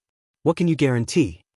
Lan Ninger's beautiful eyes glanced at Sun Wei, obviously not believing his words. Ningya, let's try a few more times. I definitely won't have any problems, Sun Wei discussed. Do you still want to do it? How long do you want to torment me for? Lan Ninger was angry. She was aroused but couldn't get off every time. This feeling was not good, so she really couldn't cooperate with Sun Wei anymore. Let's try a few more times. It will definitely work, Sun Wei said, unwilling to give up. He couldn't believe that he really couldn't. After all, if he couldn't do this, it would be a fatal blow to any man. Do it yourself if you want to. I'm going to bed. Lan Ninger said coldly. Then she turned her back to Sun Wei and went to sleep. Ningya. Sun Wei called out softly, but Lan Ninger didn't give him any response. This made him even more annoyed. Moreover, the fire in his body began to stir again for some reason. Sun Wei looked at his excited self and pressed down on Lan Ninger without any explanation. Lan Ninger was woken up by his actions again. She glared at him with a displeased face and said, "What do you want to do?" "I said I want it." Sun Wei continued. However, Lan Ninger was a little impatient by his slightly crude actions. She swatted away Sun Wei's large hand that was wandering on her body and roared furiously, "Don't touch me. You are my woman. Who else should I touch if not you?" Sun Wei's anger rose. He also didn't feel good repeating this torment. And Lan Ninger was so uncooperative, so this couldn't help making him a little angry. "Let's talk about it when you can do it." Lan Ninger's beautiful face was full of disdain. What she implied was that he couldn't do it now. "I can do it now." Sun Wei roared furiously. Then, he ignored Lan Ninger's refusal and wanted to use force. A few minutes later, Sun Wei couldn't keep it up anymore again. Chapter 545, Sun Wei's Ending 2. This is what you mean by you can do it now? Lan Ninger was so angry that her entire body was trembling. She had been tormented countless times in this short period of time. Moreover, Sun Wei, who always doted on her, actually used force on her. However, it was fine if he used force to finish it, but the result was the same every time. The repeated torment made her lose all her patience, and the contempt for Sun Wei in her heart gradually deepened. "I'm sorry. I didn't do it on purpose." "Ningya, don't be angry with me," Sun Wei said guiltily. "Can I sleep now?" Lan Ninger asked coldly. The word impatient was obvious on her face, and the disdain in her beautiful eyes was already too lazy to hide. "Sleep. I won't touch you anymore today," Sun Wei said helplessly. Alas, he didn't blame Ninger because his mood was not much better than Ninger's. "I'm going to bed." Lan Ninger turned around and went to sleep with her back facing Sun Wei. Sun Wei sat alone until dawn and had a sleepless night. The few people hiding in the room next to Sun Wei also had a sleepless night. However, they were different from Sun Wei. Sun Wei was so depressed that he couldn't sleep, but they were too excited to watch the commotion and had insomnia. "Hee hee, Big Brother Song, you're really evil. You actually tormented Sun Wei repeatedly. At this rate, I think it won't be long before he becomes impotent even if we don't drug Sun Wei anymore," a mystic sovereign said with a wretched smile, gloating. "Who asked him to provoke our miss? So what if he's from the Sun family? Well, still teach him a lesson." Song Di said nonchalantly. He had always had an unruly character. He had really never submitted to anyone except Leng Ruoxue. Sun Wei might be from the Sun family, one of the three major families, but Sun Wei was nothing in his eyes. "That's right. We have to teach him a lesson no matter who he is." Another mystic sovereign echoed. "Yes, yes." The mystic sovereigns nodded in unison.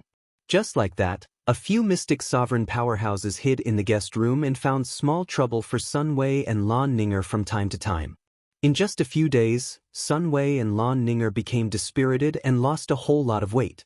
In the room, Sun Wei and Lan Ninger sat on the bed in the room with their heads lowered, thinking about something. Ninger. Sun Wei finally spoke after a long silence. What is it? Lan Ninger said indifferently with a very cold attitude. Ninger, don't be like this, okay? Sun Wei said helplessly. Alas. He knew that Ninger had been very unhappy these few days, but he also felt uncomfortable in his heart. Then what do you want me to do? Lan Ninger roared furiously. Sun Wei wanted to try every day during the past few days, but it didn't work every time. In the end, she was unwilling to cooperate, so Sun Wei directly used force. This made her feel abnormally disgusted. Ninger, I'm sorry, but I really don't think it's my fault, Sun Wei explained. In fact, he had a very strong feeling every time, but he just couldn't complete it every time. It's not your problem. Could it be mine? Lan Ninger glared with her beautiful eyes and questioned very unpleasantly. This man obviously couldn't satisfy her anymore, but he always pretended to be strong. In the end, it made the two of them abnormally painful. That's not what I mean. I think someone is messing with me. Sun Wei voiced his doubts. For a few days, there was no reaction whenever he wanted to do it. When he gave up, the feeling was very strong, so he suspected that someone was scheming in the dark. Stop finding excuses. You're obviously the one who is unable to do it anymore. Lan Ninger said disdainfully. There were rumors outside that Sun Wei was impotent now, so she also believed it. And if that was the case, it was impossible for her to hang out with Sun Wei anymore. Ninger, why can't I? I'm very healthy. Don't listen to the rumors outside. Sun Wei quickly coaxed. He knew that there were many rumors that were disadvantageous to him outside now, but he had never been able to capture the person who spread those rumors, so this made him very depressed. You can? It's been a few days.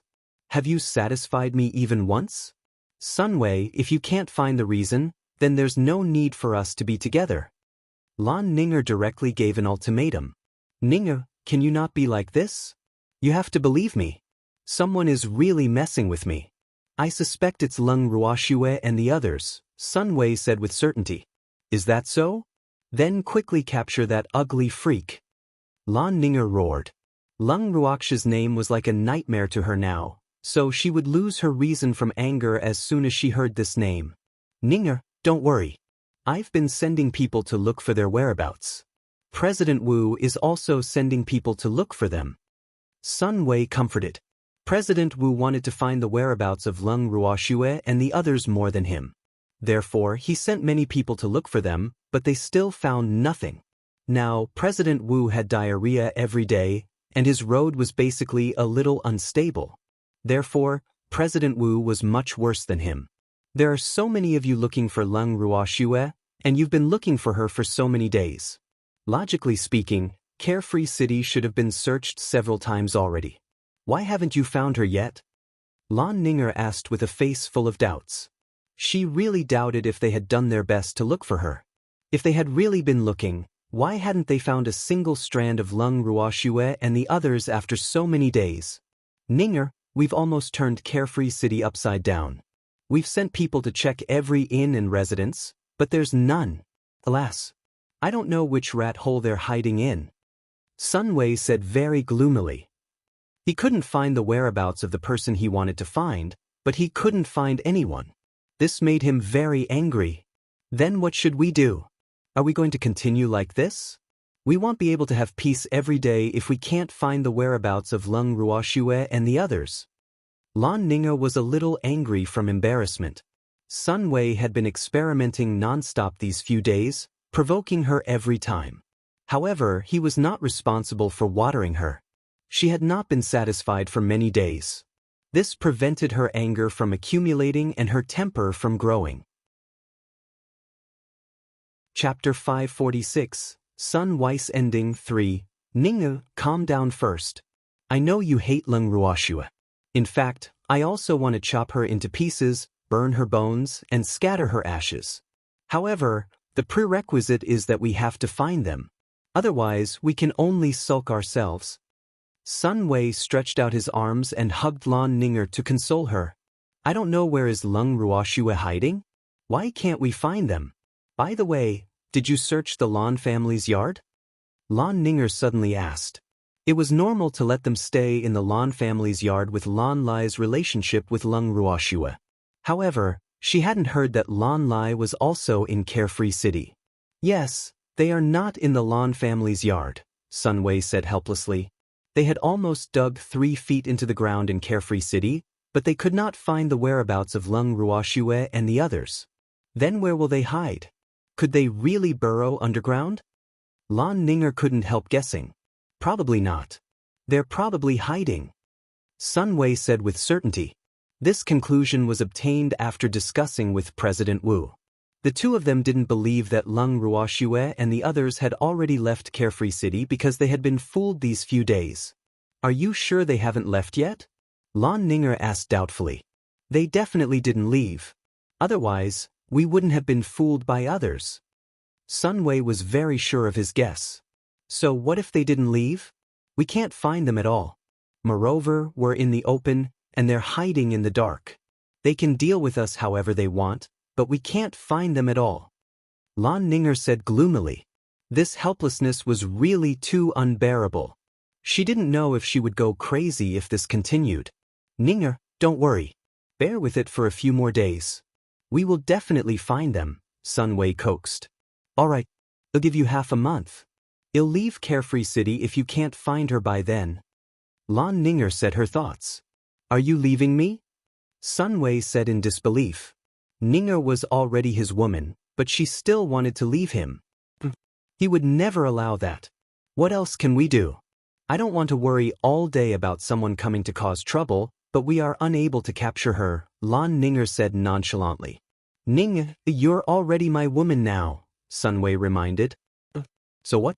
You're so useless. I probably won't have a good life with you. It's better to leave as soon as possible. Lan Ninger said nonchalantly. In fact, she didn't like Sun Wei at all. The reason why she mixed with him was only to borrow Sun Wei's current power. Therefore, it was only right for her to leave since Sun Wei couldn't satisfy her now. Ning, I won't let you leave me, Sun Wei said very seriously. Ning was his, even in death. He would never allow his woman to lie under another man and beg for love. You're so useless. You can't even capture a woman, and you are impotent now. What's the point of me being with you? Lan Ninger's beautiful face was full of disdain. I said that someone is messing with me. I'm a normal man. Sun Wei roared angrily. He was abnormally angry at Lan Ninger's doubts.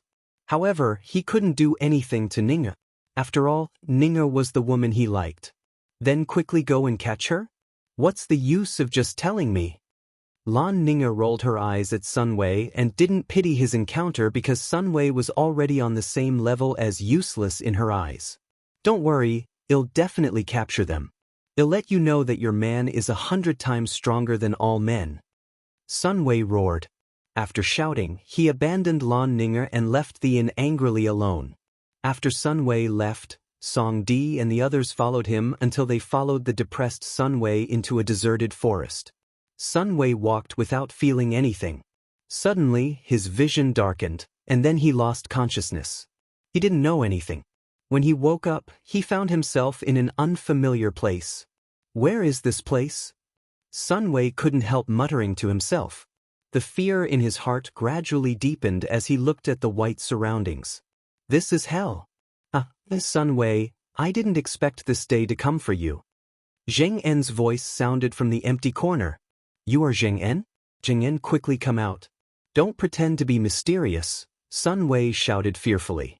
Cold sweat couldn't help flowing down his forehead. Hee, do you think there's a need for a dead person to pretend? Zheng En said with a light smile, his voice abnormally cold as if it was transmitted from afar. Dead person? You're dead? That's impossible. Sun Wei would not believe that Zheng En really died. In his heart, Zheng En was an unkillable cockroach. Otherwise, he would not have chased Zheng En for more than a decade, but Zheng En was still alive and well. What's impossible? Didn't a huge explosion happen in your Sun family's yard? Do you think I can dodge it in my current state? Zheng En asked coldly. Weren't you rescued by your master? Sun Wei questioned doubtfully. I want to, but my young miss doesn't know my current situation. How can she come to save me? I died in the explosion that time, Zheng En explained. Then what about your master? He's a mystic supremacy. He can't be dead too, right? Sun Wei probed. Didn't you lock master up? Why are you asking me? Zheng En pretended to be in disbelief. He ran away. Sun Wei said gloomily. He wouldn't be so nervous if Du Min hadn't run away. He was on tenterhooks all day because he was really afraid that Du Min would seek revenge on him. Are you sure my master escaped and wasn't killed by Wu Gong? Zheng En asked doubtfully. He really escaped. President Wu didn't kill him. Sun Wei said honestly. He was very sure about this. Chapter 547. Sun Wei's Ending 4. But I don't believe you because I did not see my master. However, I want to know what happened to your master, you bastard who bullies your master and destroys your ancestors. Zheng En scolded. He really hated Sun Wei's actions because alchemists like Sun Wei who betrayed their masters and destroyed their ancestors in this world were absolutely considered strange. I was forced to. I didn't want to, Sun Wei pretended to be pitiful. Nonsense, who forced you? It's obvious that you have ulterior motives, and you still have the cheek to quibble. Sun Wei, as a man, you have to be daring. You're not worthy of being a man at all. Zheng En's voice was full of disdain, and the temperature here suddenly dropped a lot just as he finished speaking. Sun Wei crossed his arms in front of his chest and couldn't speak properly. Why was it suddenly so cold? What was going on? He couldn't understand. Could Zheng En really be dead? That was impossible, right? He still couldn't believe it. What about you? You are a scumbag, a bastard, a scumbag who bullies his master and ancestors. You will not have a good end, Zheng En said disdainfully. Zheng En, don't pretend. Come out if you have the guts. Sun Wei gathered his courage and roared loudly. The place he was staying now was gloomy. Moreover, he could only hear Zheng En's voice but couldn't see him. This made the pressure in his heart very big, and the fear in his heart deepened. I said him dead. Don't you understand human language? Moreover, do you think ghosts have guts? Zheng En said with a light smile. Sun Wei's heart was not so good compared to his relaxed mood. Can you tell me where this is first? Sun Wei composed himself and asked. He was skeptical of Zheng En's words, but he didn't even know where this place was. This made the pressure in his heart increase. This is a place where only people who have done bad things will come. So you're here? Zheng En gloated. He felt so good seeing Sun Wei's pale face and trembling body in the dark. No, that's impossible. Aren't you here too? Sun Wei hurriedly asked in return. I'm here to seek revenge on you. You don't know, right? The Underworld Lord already knows what you did, so he's very angry at you for deceiving your masters and destroying your ancestors and framing your friends. He also agreed to let me come find you personally to seek revenge. This is probably the so-called retribution for evil. You've done too many bad things. You won't have a good life even if you go to hell. Zheng En said with a smile. His laughter seemed to have the joy of having avenged a great enmity. No, I didn't. I was forced. Sun Wei still wanted to quibble. Forced? Who forced you? Zheng En questioned coldly. He was really very disappointed with Sun Wei's true nature. He also couldn't understand why he treated Sun Wei as a lifelong friend back then. His taste was really not good. Of course it's my family. You're not me. You don't know how much pressure I'm under, Sun Wei said pitifully. Stress? Can you frame me just because you're stressed? Zheng En questioned. I don't have a choice either. If I don't do that, I won't be of any use in the family. I don't want to become an abandoned son, so I have to become the disciple of the Alchemist Association's president. That way, I will have a place in the family. Sun Wei said honestly, his face still full of fear. You did all the bad things yourself, and you actually said that your family forced you. Sun Wei, I find that your skin is really extraordinarily thick. Zheng En snorted coldly and said mockingly. Really, I had no choice either. You were my biggest rival back then. I wouldn't have had the chance if I didn't frame you. Boo. I didn't want to. I really didn't want to. Sun Wei said with a slight sob, as if he had suffered a lot. Sun Wei, don't quibble anymore. You obviously have ill intentions, but you actually said that you were forced. Are you a man or not? It's really embarrassing for a man to be like you, Zheng En said disdainfully. Of course I'm a man, but I'm not anymore. I'm even impotent now. Boo-hoo, Sun Wei even used such a reason in order to live. He thought he knew Zheng En very well, so he knew that the more he pretended to be pitiful, the greater his chance of survival.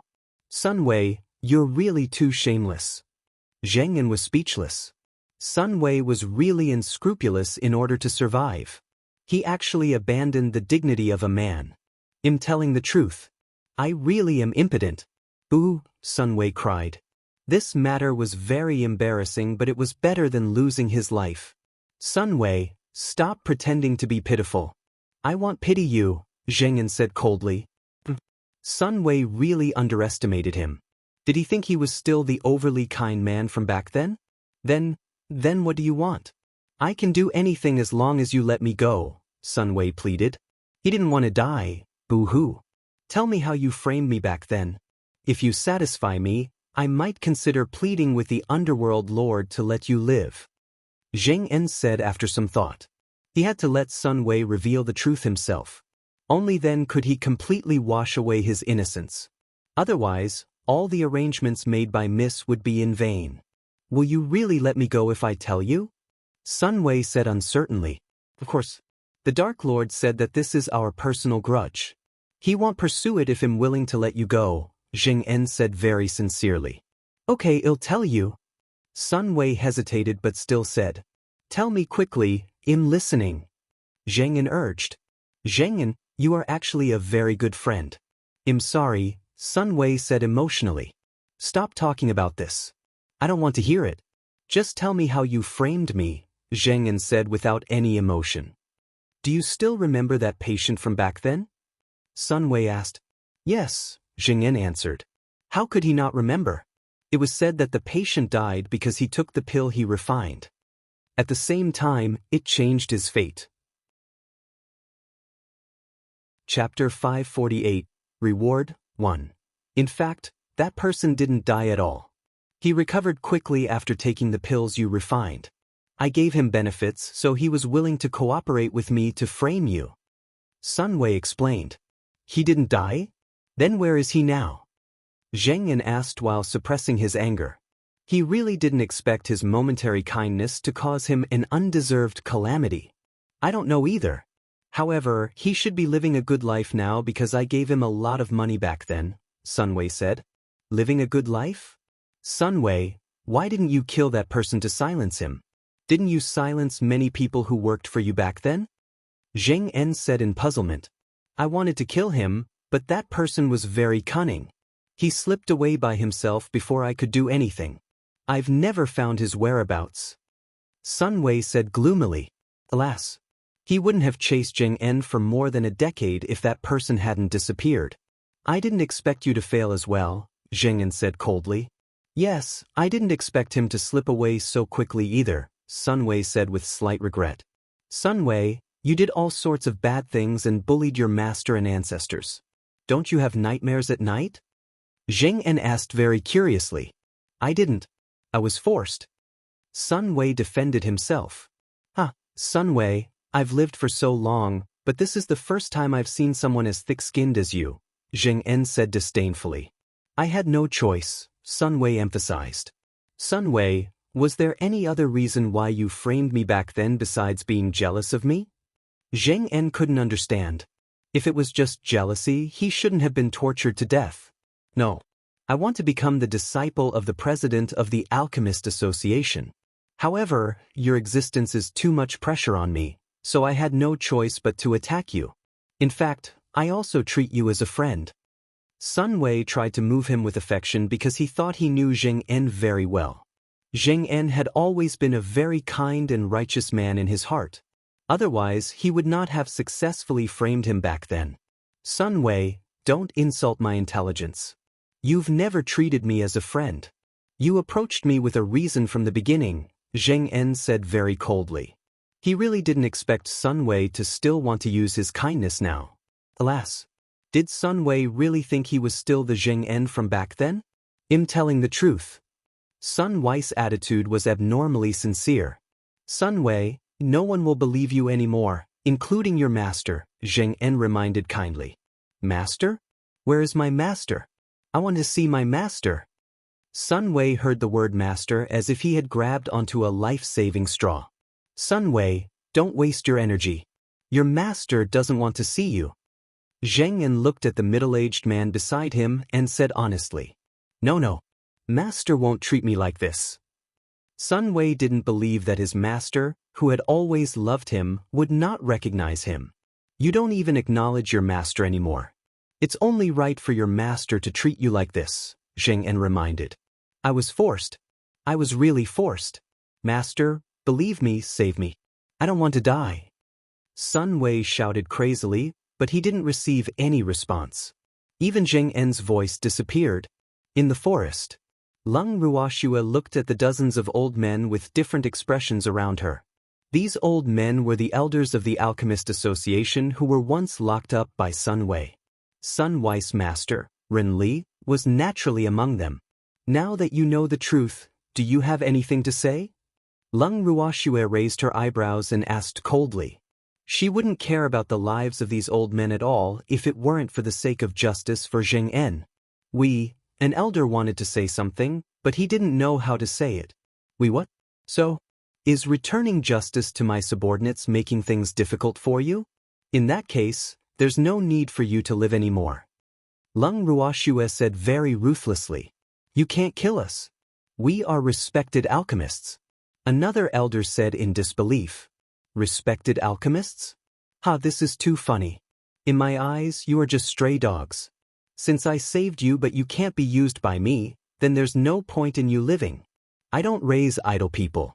Transcend as early as possible. Lung Ruoxue said with a light smile. Swear, they won't be able to reincarnate even if they die, the freak said gloatingly. That's true. They'll keep their souls for refining pills. It said that in ancient times, there was a pill that required souls to refine, Lung Ruoxue said lightly. Lass, you know that too? The little old man said in surprise. Yes, Grandpa do you know that too? Lung Ruoxue asked in return. Lass, I also read about it in an ancient book. I heard that pills with souls added could be nurtured into pill spirits, the little old man said with great interest. Grandpa do, let's refine a pill spirit after we find all the herbs. It will save us a lot of trouble with the pill spirit. Lung Ruoxue suggested. Her beautiful eyes kept circling the dozens of elders as if she was looking for a suitable soul.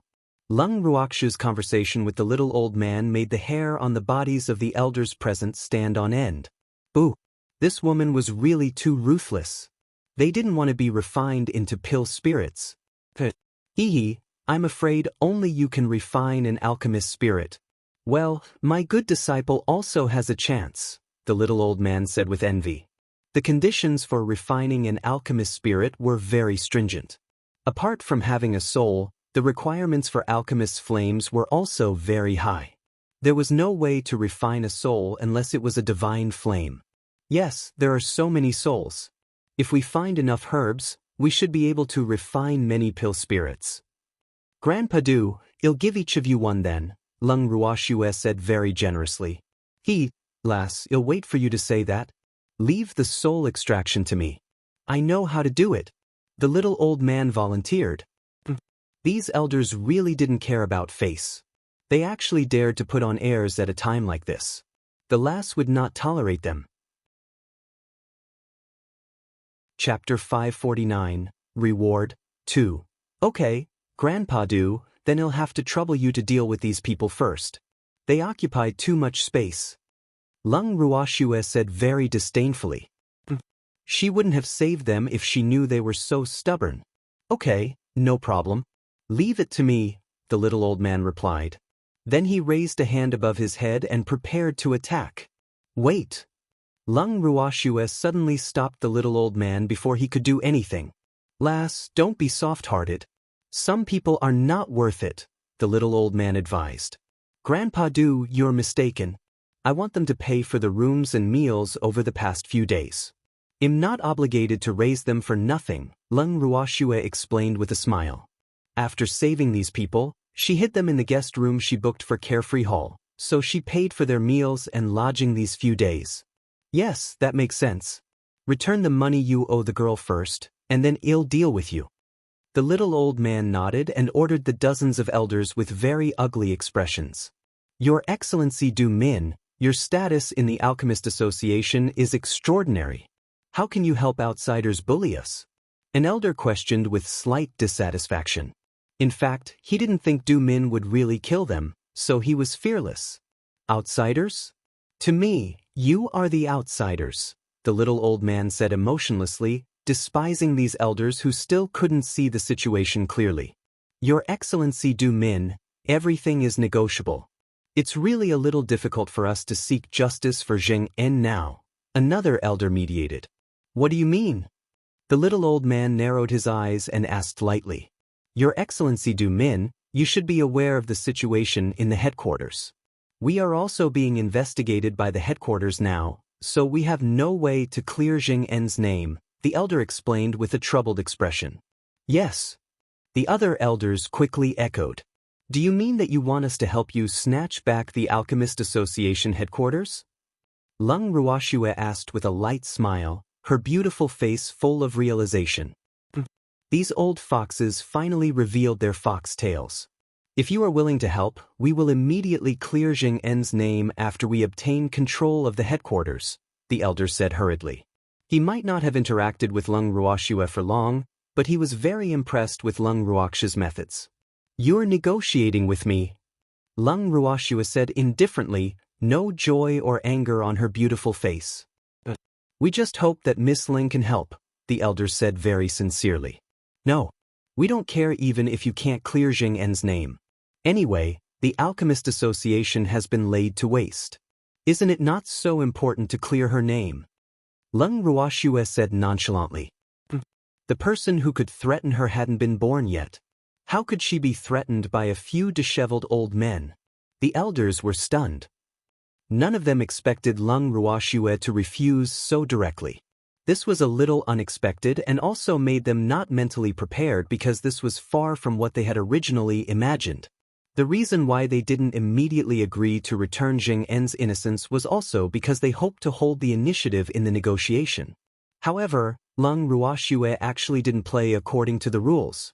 Miss Lung, what should we do to make you willing to help us? Another elder couldn't help asking. Sun Wei was in Lung Ruoxue's hands, and they couldn't take back the authority of the headquarters with their strength, so they really needed Lung Ruoxue's help. It's impossible for me to help you, but you can pay me. I can help you if the remuneration is satisfactory. Lung Ruoxue said with a light smile. In fact, she had decided to ruthlessly kill them since she sent people to save these old men, who asked them to actually dare to bully her people. Then how much do you want, Miss Lung? An elder asked while enduring the pain. Not much. I just want 2/3 of your headquarters assets, Lung Ruoxue said very kindly. Cold sweat broke out on the foreheads of the elders, and their hearts fluttered. Wasn't 2/3 more than that? One had to know that it was the wealth accumulated by the Alchemist Association for thousands of years. 2/3 of it was gone in an instant by her exorbitant demand. It was really too despicable. What, you can't bear to? Then forget it. Lung Ruoxue shrugged her shoulders nonchalantly. Miss Ling, can we discuss it? An elder asked. Okay, discuss it nicely. However, my patience is limited, Lung Ruoxue warned, implying that she would not wait for them for long. Okay, the elders replied. Then they walked to another corner and discussed it. Miss, will they agree? Zheng En asked curiously. Just as Miss said, it was no longer important if the Alchemist Association did not clear his name because Sun Wei had already said it himself, and many people had already heard it. This was enough for him. Yes, Lung Ruoxue said with certainty. Little Snowy, you're ruthless. Lan Ming said with admiration. Ooh. He realized that the price Little Snowy offered him was already considered very cheap. We have to attack when the time comes. Who asked them to care so much about the Alchemist Association? Leng Ruoxue said with a smile. Those who dared to bully her and dared to threaten her had to pay the price. Miss, what should we do with Sun Wei? Zheng En suddenly asked. Do you want to kill him? Leng Ruoxue asked in return. Sun Wei was now in an illusion that she got confounded to set up. That illusion had a huge impact on people's hearts and would cause them to hallucinate. That was why Sun Wei thought he was really in hell, and fear had already taken root in his heart.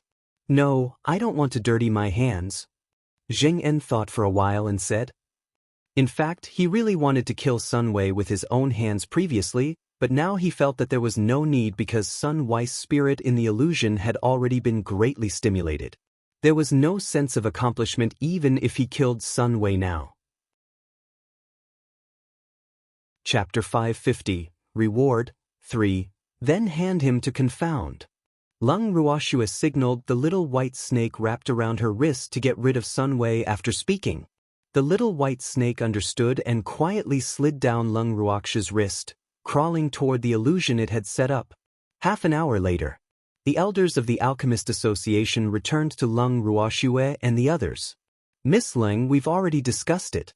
If you can help us take back control of the Alchemist Association, we are willing to pay 2/3 of our assets as remuneration. An elder said as a representative. Even though 2/3 of their assets made them feel pain, it was better than losing the Alchemist Association.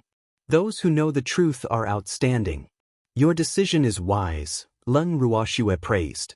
I wonder when will Miss Leng be able to help us take back the Alchemist Association headquarters? The elder continued asking.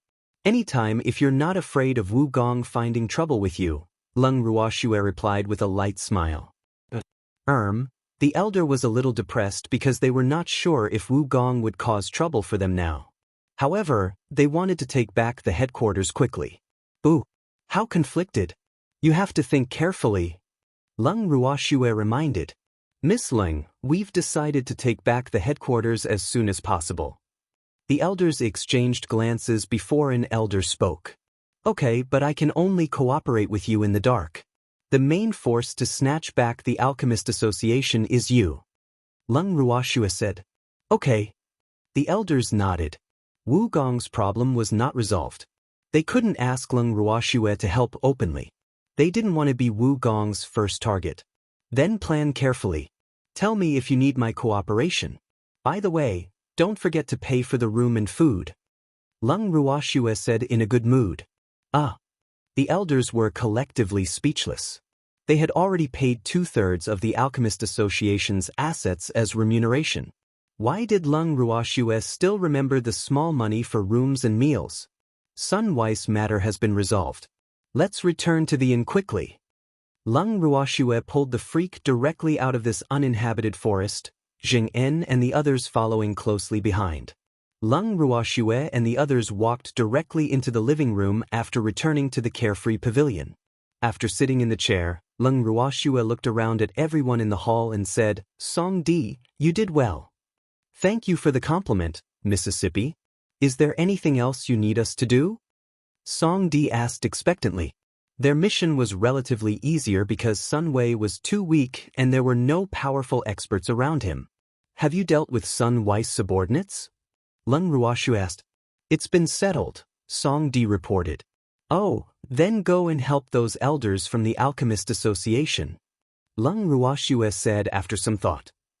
Miss, the people from the Alchemist Association headquarters are not strong. They don't need so many of us. Song Di said carefully.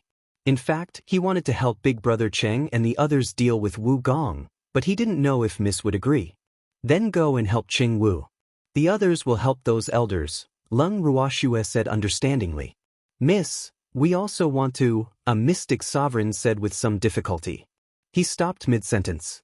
Go to Cheng Wu after you're done with the Alchemist Association's matters, Leng Ruoxue said. She knew very well what these subordinates were thinking. She couldn't dampen their spirits since they were so enthusiastic. Yes, Mississippi. Well, go find those elders now. The mystic sovereign stood up and left the living room impatiently. Song Di, go too. Leng Ruoxue said helplessly. Alas. When did these people become impatient? Yes, miss, Song Di quickly answered, stood up, and left the living room.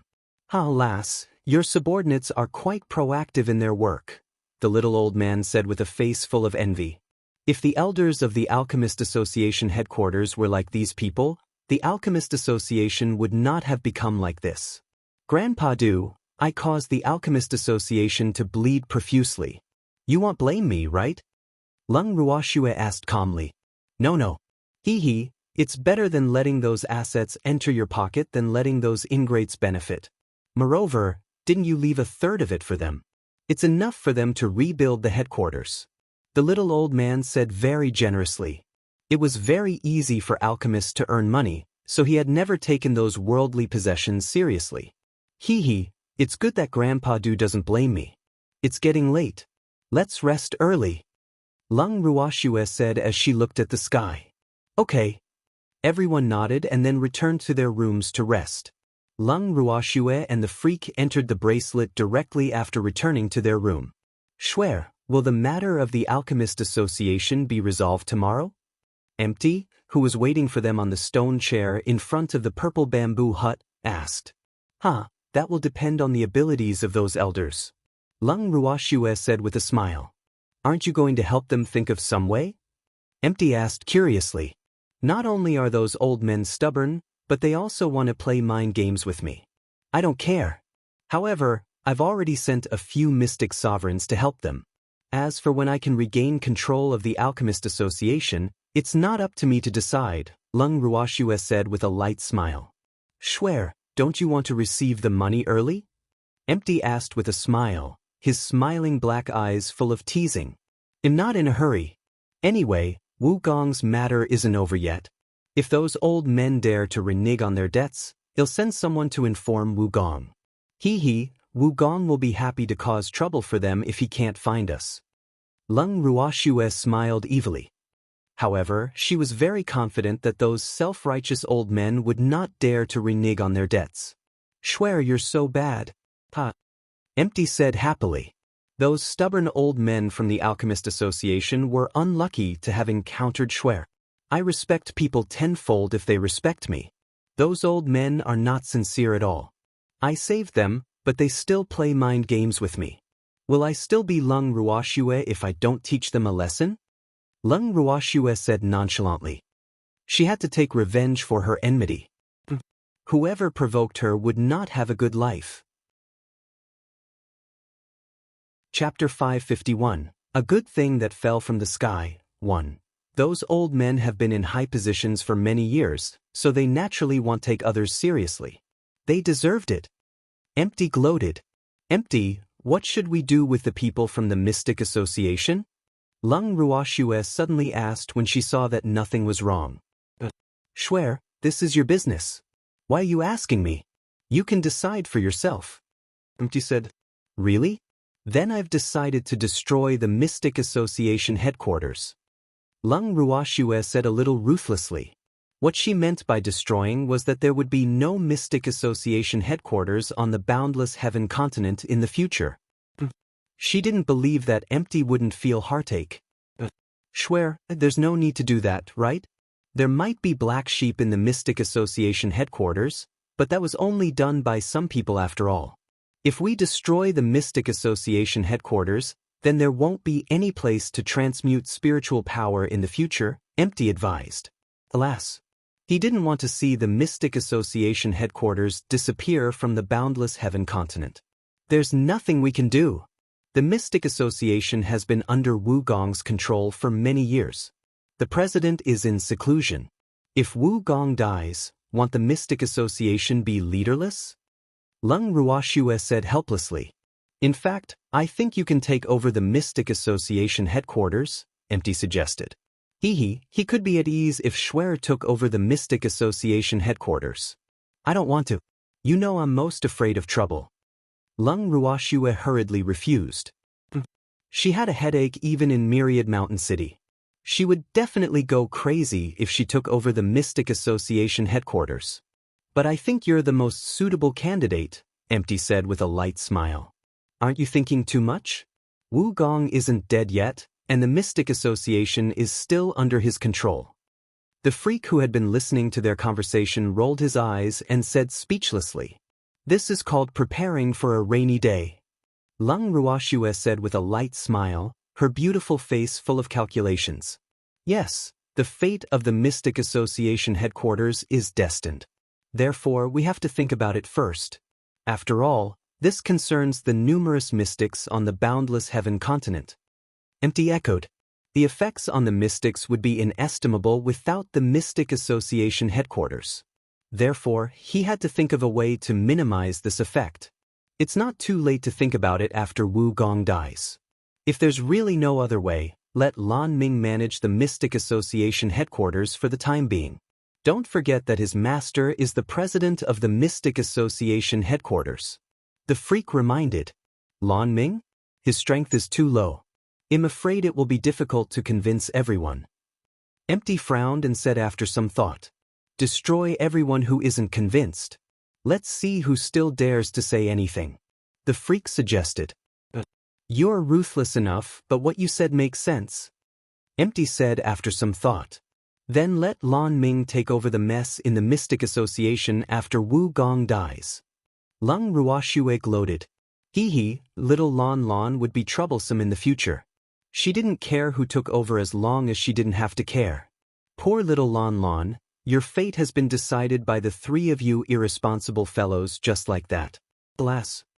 Icy, which had been sleeping on the stone table, opened its ice blue eyes and said with slight sympathy. Little Icy, sleep on your own. Don't eavesdrop. Lung Ruoxue picked up Icy and covered its little ears with her hand. Little Snowy, I don't need to eavesdrop. I'm listening openly, Icy said nonchalantly. Then don't listen openly. Hurry up and sleep. Lung Ruoxue urged. Oh, right, little Snowy, you don't need my help to deal with Wu Gong. Icy asked, its beautiful ice blue eyes full of interest. Help? Wouldn't you help him if you wiped him out with a sneeze? Lung Ruoxue said after some thought. She didn't intend to let Wu Gong live. Where could she find him if Icy sneezed? I don't have to sneeze, Icy said with a naughty smile. Boo. Little Snowy wouldn't think that it only knew how to sneeze. It was looking down on it too much. Master, leave Wu Gong to me. The transmogrified Feng Zhan flew over and landed on Lung Ruoxue's shoulder. You're only a level 2 transcendent divine beast. Wu Gong is a mystic supremacy. Can you beat him? Icy said with slight disdain. Damn stinky bird, how dare you snatch food from its mouth? It seemed like it had beaten too little. It had to teach this bird a lesson when it had time. I might only be a level 2 transcendent divine beast and might not be as strong as that long-legged Wu Gong, but I have many subordinates. I don't believe that we can't burn that Wu Gong to death with every bird in flame. Feng Zhan said confidently. Those stinky dragons wouldn't dare to provoke them if they attacked in groups. Icy's forehead was full of black lines. Boo.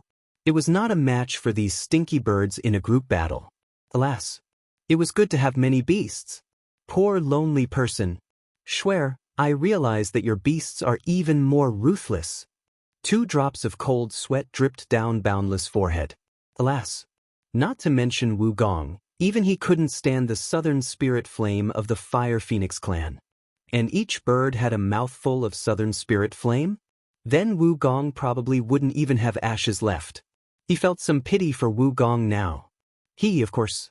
Their masters are too weak. Lung Ruoxue's beautiful face was full of pride. Your strength is low? You're already a mystic monarch. A mystic monarch can also be considered a powerhouse on the boundless heaven continent, Empty said speechlessly. But aren't there many mystic sovereigns and mystic supremacies? Therefore, mystic monarchs are nothing. Lung Ruoxue said nonchalantly. Master, I want to beat up that Wu Gong too. Charm jumped into Lung Ruoxue's arms and acted coquettishly. Charm wants to be beaten up too? Who else wants to be beaten up? Lung Ruoxue asked as more beasts gathered around her. Me. The beasts all rushed to speak. They might not be as strong as Wu Gong, but they had to participate. They had to help their master no matter what if Wu Gong bullied her. I want to participate too, can I? The honest Big Hairy scratched its head shyly. It had been living with these beasts since Old Man Zao went into seclusion. Therefore, it also treated itself as one of them under the influence of the beasts, even though it was not Lung Ruox's beast. Chapter 552. A Good Thing Falling from the Sky, 2. I want to too, the little peacock said. It might be Feng Zhan's subordinate, but Lung Ruoxue didn't contract with it, so it didn't know what its current identity should be. Fortunately, its boss master would use it sometimes, so it felt that it was still useful. All of you? But you can't all go out. Otherwise, it will scare others, Lung Ruoxue said helplessly. Alas! If others knew that she actually contracted so many beasts, wouldn't they treat her as a monster? Beloved master, let your darling train. Darling's beautiful silver eyes looked at Lung Ruoxue with watery eyes and pleaded. Master, you can't abandon Dazzle. The little black fox jumped into Lung Ruox's arms and rubbed against her non-stop while acting coquettishly. Master! Ling didn't say anything and just looked at Lung Ruoxue with its bright black eyes without blinking. Its eyes seemed to say, Master, bring me along. You? Lung Ruoxue was helpless. Alas! This was the difficulty of having too many beasts. Both the palms and the backs of the hands were meat. Bringing anyone or not would make things difficult for her. And if a beast was sad because of this, she would not feel good either. She was conflicted. Schwer, it's really not easy to see your conflicted expression. Empty said with a smile. The Lung Ruoxue in his eyes had always been confident, but now she revealed such a conflicted expression. This was really too rare. Stop gloating. Hurry, think of a way for me. Lung Ruox's beautiful eyes glared fiercely at Empty, her beautiful face full of displeasure. That's simple. Ask Ling to cast an invisibility spell on them as long as they don't show themselves, Empty said with a light smile. Ling, can you do it? Lung Ruoxue asked worriedly. She was afraid that Ling's body would not be able to withstand using an invisibility spell on so many beasts. There should be no problem as long as Master's pills replenish its mystic energy, Ling said after some thought. Well, this was also a huge test for it. Ling, just do what you can. Don't show off if you really don't have a choice. Lung Ruoxue reminded. Okay. Ling nodded in response. All right, it's settled for the time being. Everyone go back and rest. Lung Ruoxue said. Then she pulled the freak back to the purple bamboo hut. The next day, Lung Ruoxue brought the freak out of the bracelet and returned to their room in the inn. Someone knocked on the door. The freak opened the door and saw the old man standing at the door. He frowned and said, Elder Lien, what's the matter? Oh, it's like this. We've already discussed a strategy to meet with Miss Lung. Elder Lien braced himself. This man didn't seem to be too friendly to him. Alas. He was definitely ranked at the top among the elders of the Alchemist Association. Moreover, his words were very weighty, but it was completely ineffective against Lung Ruoxue. This couldn't help making him feel helpless. There's no need. It's good that you've thought about it. Moreover, didn't Schwer already get someone to help you? The freak blocked the way directly. He didn't have a good impression of these old men. These old men actually dared to plot against Schwer. They really didn't know how to write the word death. All right then. Elder Lien had no choice but to turn around and leave with a wry smile. The freak closed the door with a bang when he saw Elder Lien leave, and then he returned to the inner room. Freak, who is it? Lung Ruoxue asked curiously. However, she was more surprised that the freak didn't let that person enter the house. It's Elder Lien from the Alchemist Association, but he was sent away by me, the freak explained lightly. Oh, what's the matter with him? Lung Ruoxue asked. It's okay. He said that they had already discussed a countermeasure and wanted to meet you. I said that there was no need. Let them decide for themselves. Then he left, the freak said innocently. Oh. Lung Ruoxue nodded with a light smile, not planning to expose him. Schwer, where are we going later? The freak asked curiously. He didn't know what Schwer would do since he woke up so early today. Freak, let's take a walk around Carefree City. Lung Ruoxue suggested after some thought. They had been staying in the inn most of the time since they came to Carefree City for a few days, and they hadn't had a good tour the last time. Okay. The freak didn't care what he was doing as long as he could be with Shuer. After speaking, Leng Ruoxue and the freak exited the room and arrived on the streets of Carefree City. At this moment, there were not many pedestrians on the streets of Carefree City because too many things had happened recently. Moreover, many people didn't dare to wander the streets at all. It was said that the vice president of the Mystic Association, Gong, had gone crazy. He would send people to capture and interrogate anyone suspicious on the streets. This made the atmosphere in Carefree City even more tense. The two of them walked on the streets and unknowingly arrived outside Gong's temporary residence.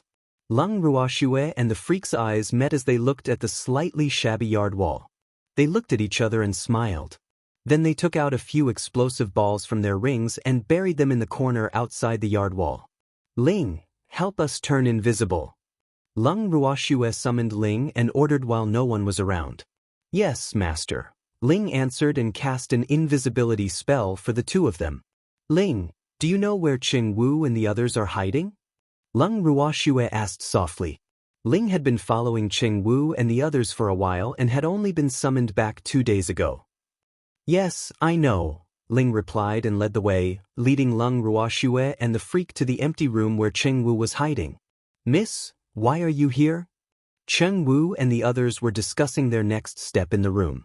They hurriedly stood up and asked in puzzlement when they saw Leng Ruoxue and the freak. We came out for a walk, Leng Ruoxue explained. Oh miss, we're driving Gong crazy. Qing Wu said proudly. He had never known that teasing others could be so enjoyable. Chapter 553, A Good Thing Falling from the Sky. 3. Be careful. I'm afraid he'll be driven into a corner. Leng Ruoxue reminded them worriedly. Miss, don't worry. We already have a plan, Qing Wu said with a smile, his resolute face full of mystery. Oh, what plan? Leng Ruoxue asked curiously. She had not participated in Qing Wu and the others' plans since she started for them. She was also training Qing Wu and the others' adaptability. After all, she didn't want her subordinates to not know how to use their brains and only know how to carry out dead orders. Miss, Gong has many mystic sovereigns by his side, so we decided to attack those mystic sovereigns first. Well, cut off Gong's claws and let him search every house by himself, Qing Wu said with a naughty smile. Others capture the leader first to capture the bandits, but you're doing the opposite. Not bad. Leng Ruoxue nodded with satisfaction and praised. Miss taught me well. Qing Wu flattered. Stop flattering me. By the way, I forgot to tell you that I placed a small gift from this mansion just now, so you probably have to find another place to hide. Leng Ruoxue said with a smile. Miss, you're really too evil. Gong finally calmed down. Now he has to find a new place. Qing Wu said with pity. Alas. Why was Gong so unlucky to have provoked his young miss? Yes, of course. Pack up and prepare to leave. Leng Ruoxue said without any sympathy. Okay, let's leave this place immediately. Qing Wu said fearfully. Boo. Miss little gifts were not to be trifled with. They would kill. By the way, have you seen Mrs. Sun recently? Leng Ruoxue asked curiously. She had long heard of the famous Mrs. Sun, but she had never had the chance to meet her. Alas. What a pity. No. I heard that Madame Sun left Carefree City after the big explosion at the Mystic Association headquarters, Qing Wu said. That woman is quite heartless. Gong encountered such an unlucky thing, and she actually left alone. Leng Ruoxue sighed. Alas. Was this the so-called flying off on their own when disaster struck? If she doesn't leave, do you think she can count on her and Gong to go through thick and thin together? She's a married woman. She's already made a huge cuckold of the Sun family's deputy patriarch. If she continues to advance with Gong, then there's no need for her to be the madam of the Sun family. Qing Wu said disdainfully. He had never had a good impression of such a promiscuous woman. However, what surprised him was the attitude of the deputy patriarch of the Sun family. He didn't believe that the man knew nothing about this, so he really couldn't understand the man's thoughts. Yes, that makes sense. However, men's thoughts are really strange. Lung Ruoxue looked at the freak, then at Qing Wu and the others and sighed with emotion. Swear, why are you looking at me? I'm not such a useless man. The freak protested. He would never let that man go if any man dared to touch his Swear. Miss, I'm not either. Cheng Wu said fearfully. Boo. Miss Gaze was really too. Quickly leave this place. It will explode later. Lung Ruoxue couldn't help laughing happily seeing the depressed expressions of the freak and the others. Okay. Everyone nodded. Freak, let's go back to the inn. Lung Ruoxue turned to the freak. Okay. The freak nodded. Cheng Wu, tell me in advance if there's anything you need my help with, Lung Ruoxue said and left with the freak. Not long after Lung Ruoxue and the freak left, the mansion exploded. Wu Gong and his subordinates, who were not mentally prepared, suffered varying degrees of injuries. Fortunately, no casualties occurred. Wu Gong almost fainted from anger as he looked at the ruins in front of him. He gritted his teeth, looked at his subordinates, and ordered furiously, seal the city gate immediately and continue the carpet search. Don't even let out a fly. Yes, the subordinates said as they endured the pain. However, they had varying degrees of resentment for Wu Gong in their hearts.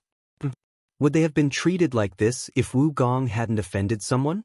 Moreover, Wu Gong, as a mystic supremacy, couldn't do anything to a mere elementary mystic. This didn't prevent them from doubting Wu Gong's ability. Then why aren't you going? What are you waiting for? Wu Gong roared. President, what will happen to you if we go? A subordinate asked bravely.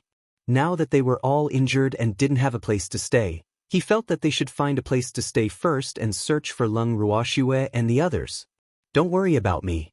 Hurry up and find someone for me, Wu Gong roared. Yes. The subordinates had no choice but to bite the bullet and search. In the corner, Cheng Wu and the others were hiding in the dark, watching Wu Gong and the others. Big brother Cheng, do you think Wu Gong's subordinates will listen to him? Hazy asked curiously. Of course not. Didn't you notice? They don't trust Wu Gong anymore. If I'm not mistaken, they will definitely obey but disobey in secret. Cheng Wu said understandingly. This Wu Gong really failed as a person. Alas. If he was half as good as his young miss, he probably wouldn't have been deserted.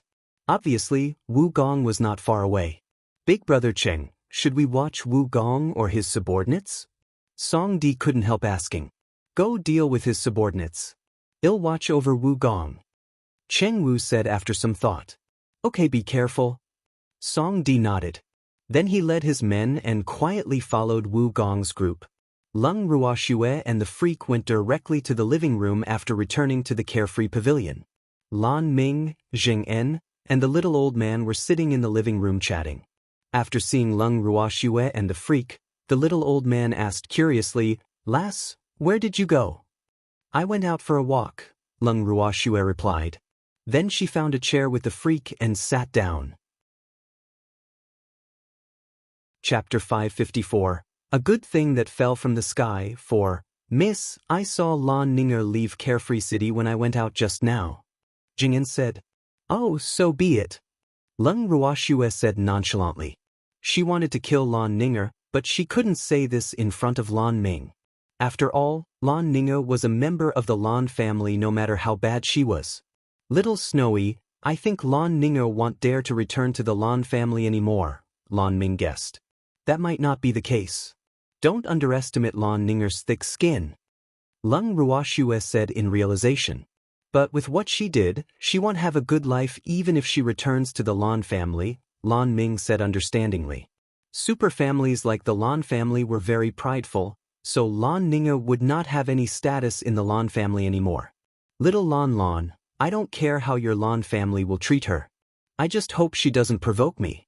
Otherwise, I won't let her go again. Lung Ruoxue warned. She could let Lan Ninger go this time on account of the Lan family.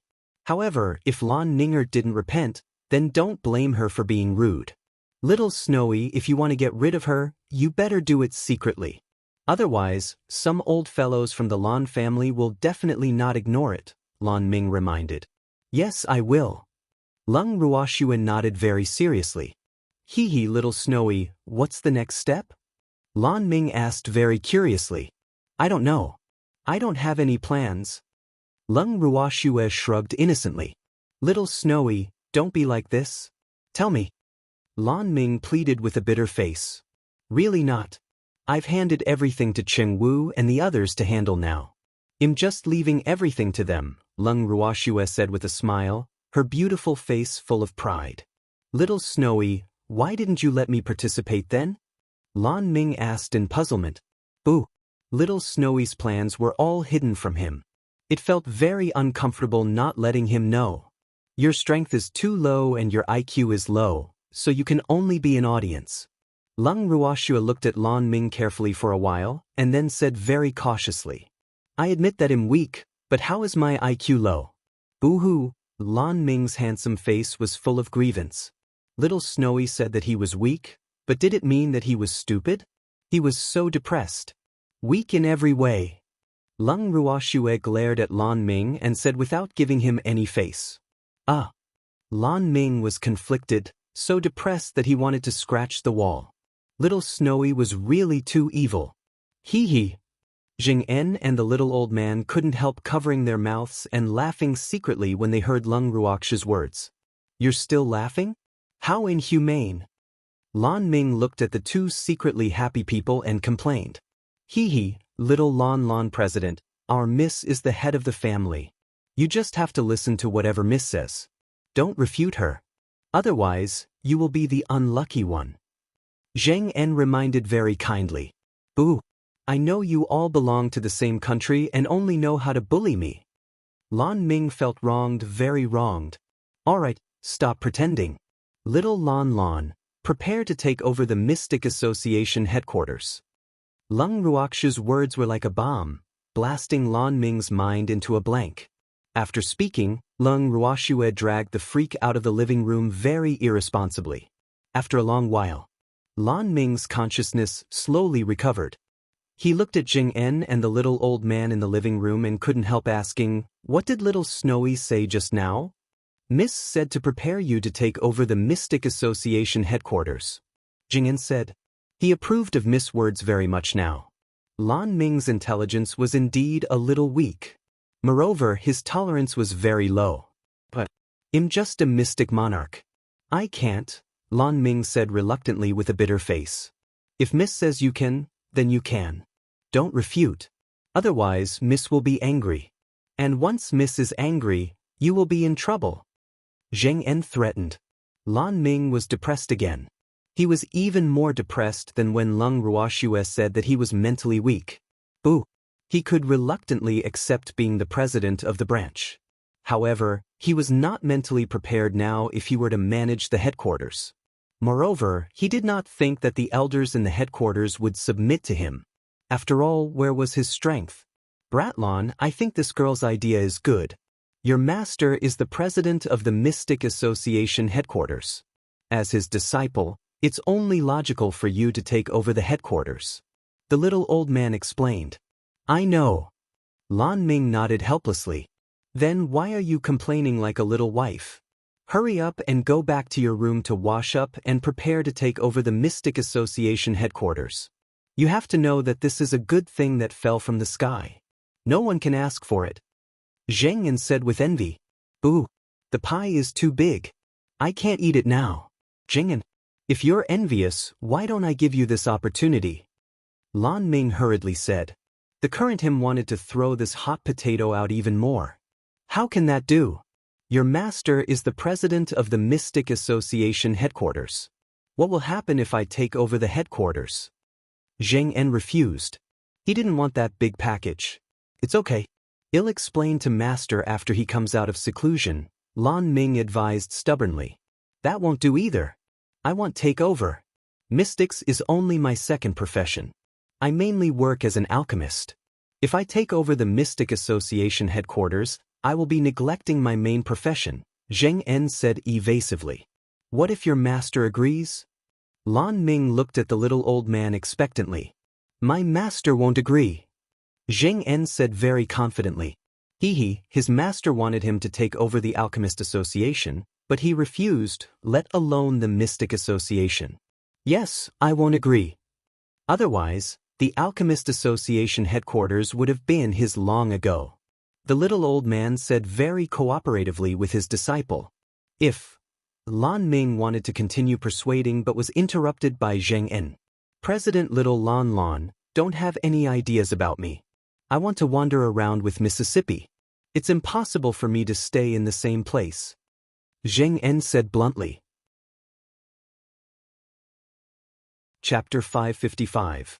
A good thing that fell from the sky. 5. You're still leaving?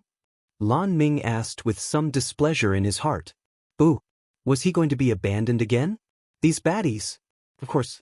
Miss said that we will go for training after the incident in Carefree City, Zheng En said.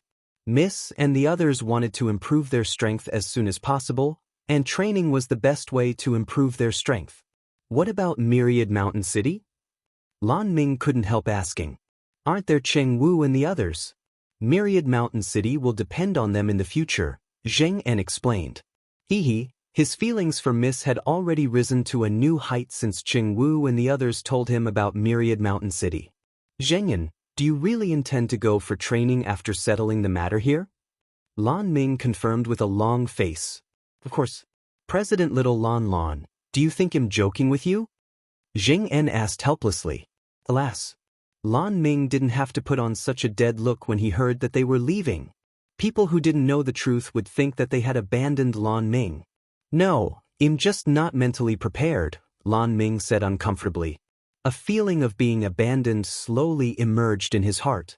President Little Lan, Miss said that there is no such thing as a banquet that will never end, so don't be too sad.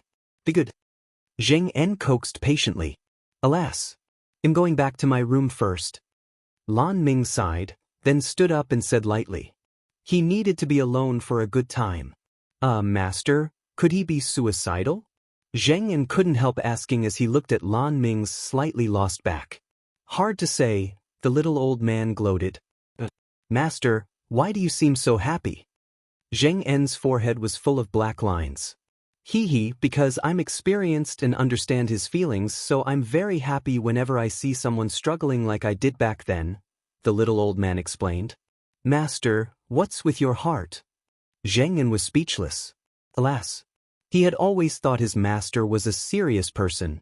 He only knew today that he was wrong. To gloat. Ha! The little old man said with a smile. Then he stood up and left the living room. Zheng En saw that he was alone in the huge living room, so he dusted his butt and left. The next day, in the living room, Lung Ruoxue sat in a chair and looked at the elders of the Alchemist Association, whose faces were full of smiles and excitement, and said lightly, Has everyone's matter been settled? Thanks to Miss Lung's subordinate's help, the matter has been settled. Elder Lien said on behalf of the elders. He really didn't expect Lung Ruoxue's subordinates to be so efficient. This really surprised him. In that case, can you pay me? Lung Ruoxue reminded. This was what she was most concerned about. Of course, Miss Lung. This is 2/3 of the wealth accumulated by our Alchemist Association for thousands of years. Please take it. Elder Lien handed Lung Ruoxue a storage ring and said with a pained expression. Zheng En, check carefully. This will be our living expenses in the future. Lung Ruoxue took the ring and handed it to Zheng En. Okay, Mississippi. Zheng En took the ring with a smile on his face. It felt so good to see the pained expressions on the elders' faces. Check carefully. By the way, did you include the money for your rooms and meals these few days? Lung Ruoxue turned her beautiful eyes to the elders and asked after instructing. This is our money for the next few days. The corner of Elder Lien's mouth twitched. Then he took out a storage ring and said speechlessly, Boo-hoo. Why was she still thinking about this bit of money? Elder Lien, you're very dishonest. Lung Ruoxue took the ring and threw it directly to Zheng En before saying with slight dissatisfaction. I'm old, and my memory isn't good. Elder Lien wiped the cold sweat off his forehead and explained helplessly. Boo! Why didn't this girl know how to respect her elders? In fact, how could he have forgotten? They felt that it was too embarrassing to be led by the nose by Lung Ruoxue, so they didn't intend to give it as long as Lung Ruoxue didn't mention it. Their idea was that they would have a sense of accomplishment even if they could take a little advantage of Lung Ruoxue. However, they didn't expect their little thoughts to make them even more embarrassed. "Oh, Elder Lien, do you need me to refine some pills that can enhance your memory?" Lung Ruoxue said with a spurious smile. In fact, she had been laughing in her heart. These old men were not qualified to fight with her. No need, no need. I can refine it myself, Elder Lien said hurriedly. Boo! He didn't dare to eat Lung Ruoxue's food anymore. It was really too expensive. He was afraid of going bankrupt. Alas! Forget it since Elder Lien won't give me face. However, Elder Lien, when do you intend to give me an explanation about Jing En? Lung Ruoxue changed the topic and brought it to Jing En. Miss Lung, you know the current situation of the Alchemist Association. We don't have a place to work yet. Can we give you this explanation after we rebuild the headquarters? Elder Lien discussed. No, you have to give me a satisfactory explanation before I leave Carefree City.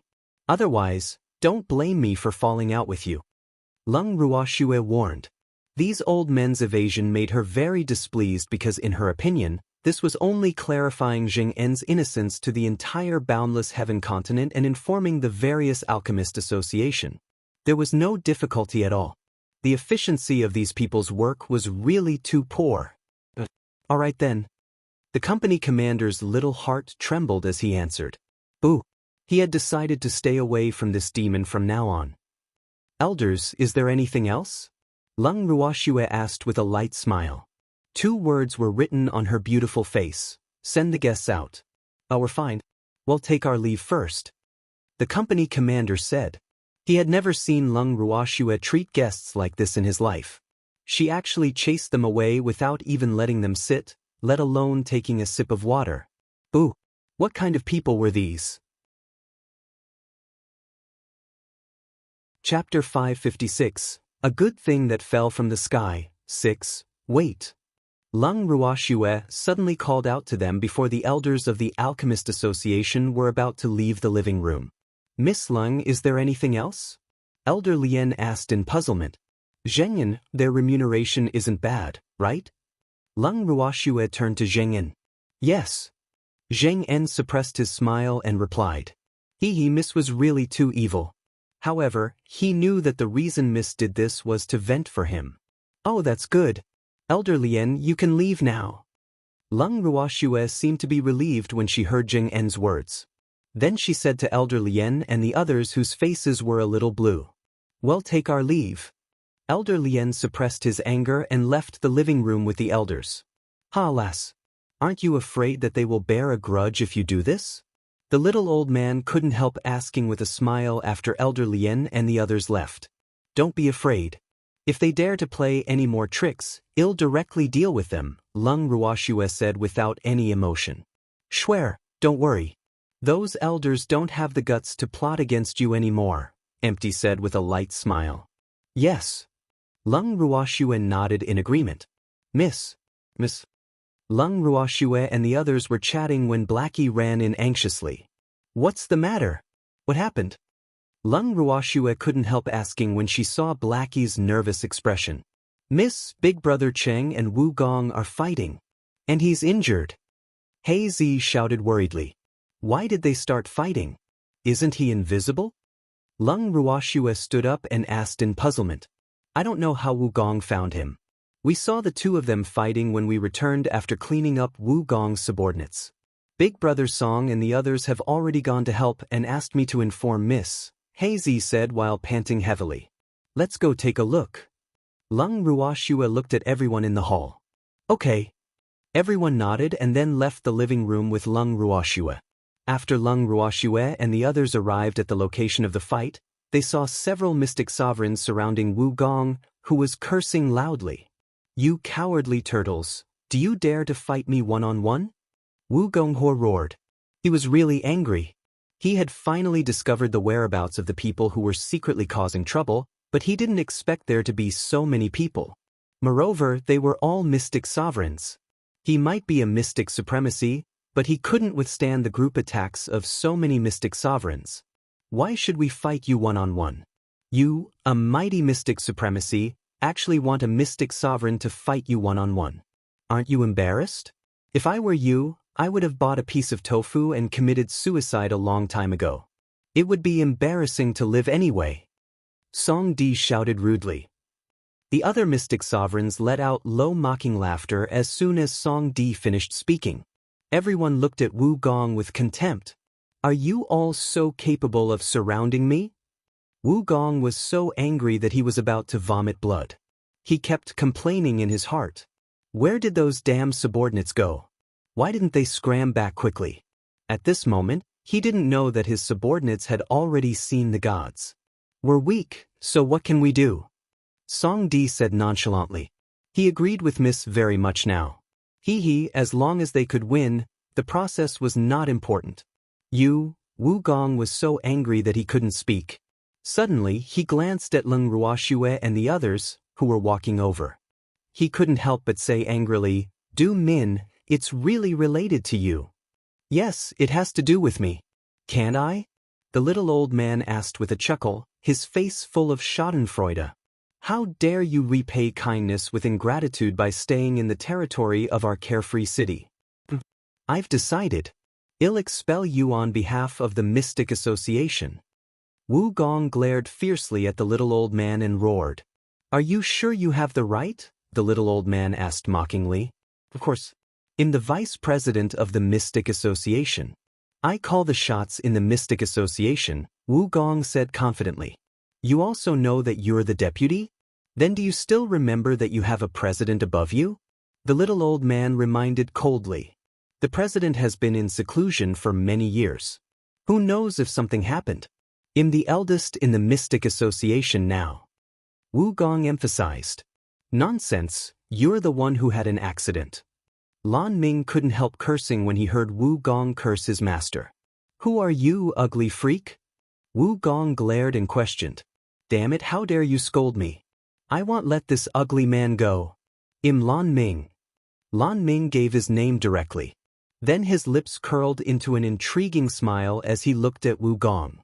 Lan Ming? Impossible. How can Lan Ming be as ugly as you? Wu Gong said in disbelief. It wasn't like he hadn't seen Lan Ming before. How dare he lie to him? Believe it or not, Lan Ming said nonchalantly. Then he turned his head and ignored Wu Gong. Wu Gong, how did you find them? Leng Ruoxue asked curiously after taking a pill for the injured Cheng Wu. Ha, do you want to know? I won't tell you. Wu Gong laughed hysterically and said proudly. I know even if you don't say it. It's because of these powder. Leng Ruoxue said in realization. She had just found these unknown powder on Cheng Wu's body and guessed that it was most likely because these things were making monsters. How did you know? Wu Gong asked in surprise, his face full of disbelief. He thought no one would recognize the powder, but it was discovered by this woman so quickly. I'm not telling you either, Leng Ruoxue said angrily. Wu Gong was so angry that his face and neck were red. He kept cursing in his heart.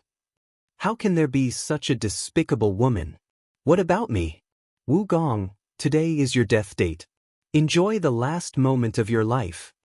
Leng Ruoxue said with a smile. Chapter 557, Boss Owner, Wanna knock? 1. Don't be too smug too early. It's not certain who will die. Wu Gong retaliated. Is that so? Then be smug to your heart's content. Oh, right. Do you have any last words to tell your old flame? It's best to say it now lest you don't have the chance to say it later. Leng Ruoxue said very understandingly. Can you tell me who you are? Why do you want to go against me? Wu Gong suppressed his anger and asked. It was really uncomfortable not knowing who his enemy was. Can't you guess? Seems like I overestimated your intelligence. I'm Leng Ruoxue. Leng Ruoxue said very honestly. Alas, were these people from the Mystic Association headquarters all very weak in intelligence? You are Leng Ruoxue? That's impossible. Everyone knows Leng Ruoxue is an ugly freak. Do you think I've never seen her? Tell me, who are you?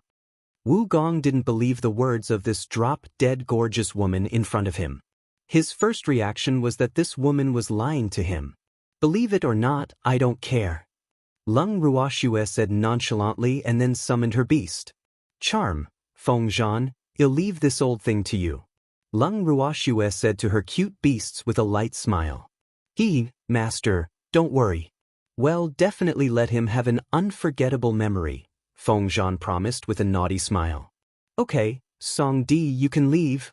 Lung Ruoxue nodded with satisfaction and then said to Song Di and the others. Yes. Song Di and the others obediently gave up their seats and left the venue to the cute but actually scheming and ruthless little beasts. They knew that they couldn't just look at the appearance of beasts since they knew their Mississippi. Do you think these little beasts can deal with me? I'm a mystic supremacy. Wu Gong couldn't help laughing when he saw the dozens of small and cute beasts surrounding him. He could kick these little things away with a kick. How could they be his match? Hey, didn't anyone teach you not to underestimate your enemy?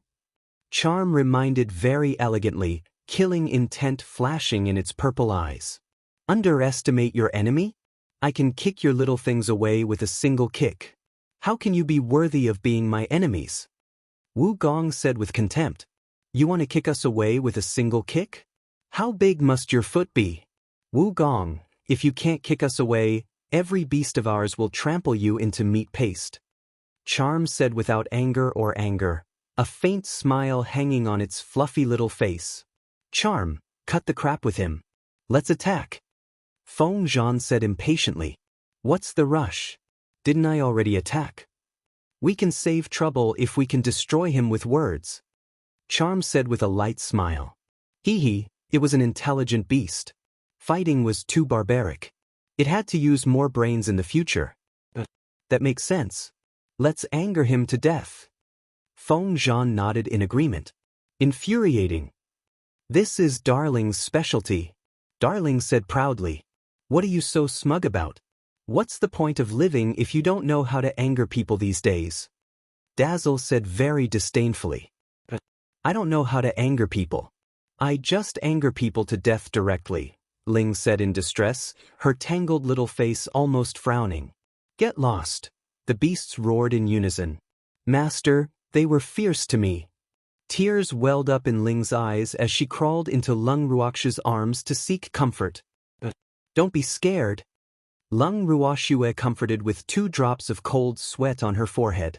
Alas, why were her beasts so cute? Beloved master, don't be fooled by this guy who likes to pretend to be pitiful. Darling jumped into Lung Ruoxue's arms and deliberately stepped on Ling under its claws to remind her. Damn fox, take your stinky feet away. Stinks. Ling couldn't help shouting. You damn snake, your feet are the stinky one. Darling roared furiously when it heard what Ling said. Could it be your butt? How long has it been since you washed it? Ling was stunned and couldn't help asking. You damn snake, don't frame me. I shower every day. Darling roared, so angry that the fur on its body stood up. Why are you still so dark if you shower every day? Ling pretended to be puzzled. Are you colorblind? I'm a purple fox, but that fellow is black. Darling pointed at Dazzle with its little paw. Oh, you haven't showered for too long. You can't shower anymore. Ling said. Do you still want to deal with Wu Gong? Lung Ruoxue asked with a headache as she listened to the conversation between the 2 beasts. Yes. Darling and Ling said hurriedly in unison and ran back to the battlefield. Hey, you dirty and stinky Wu Gong. I want to destroy you on behalf of Master. Ling roared with a thunderous aura. Little Wu Gong, I want to chop off your calves one by one so that you can't climb anymore. Darling said with a naughty smile. Darling, didn't you help him? How many pairs of shoes do you have to save if you cut off his legs? Confound said with disapproval, his cold eyes looking at Wu Gong non-stop.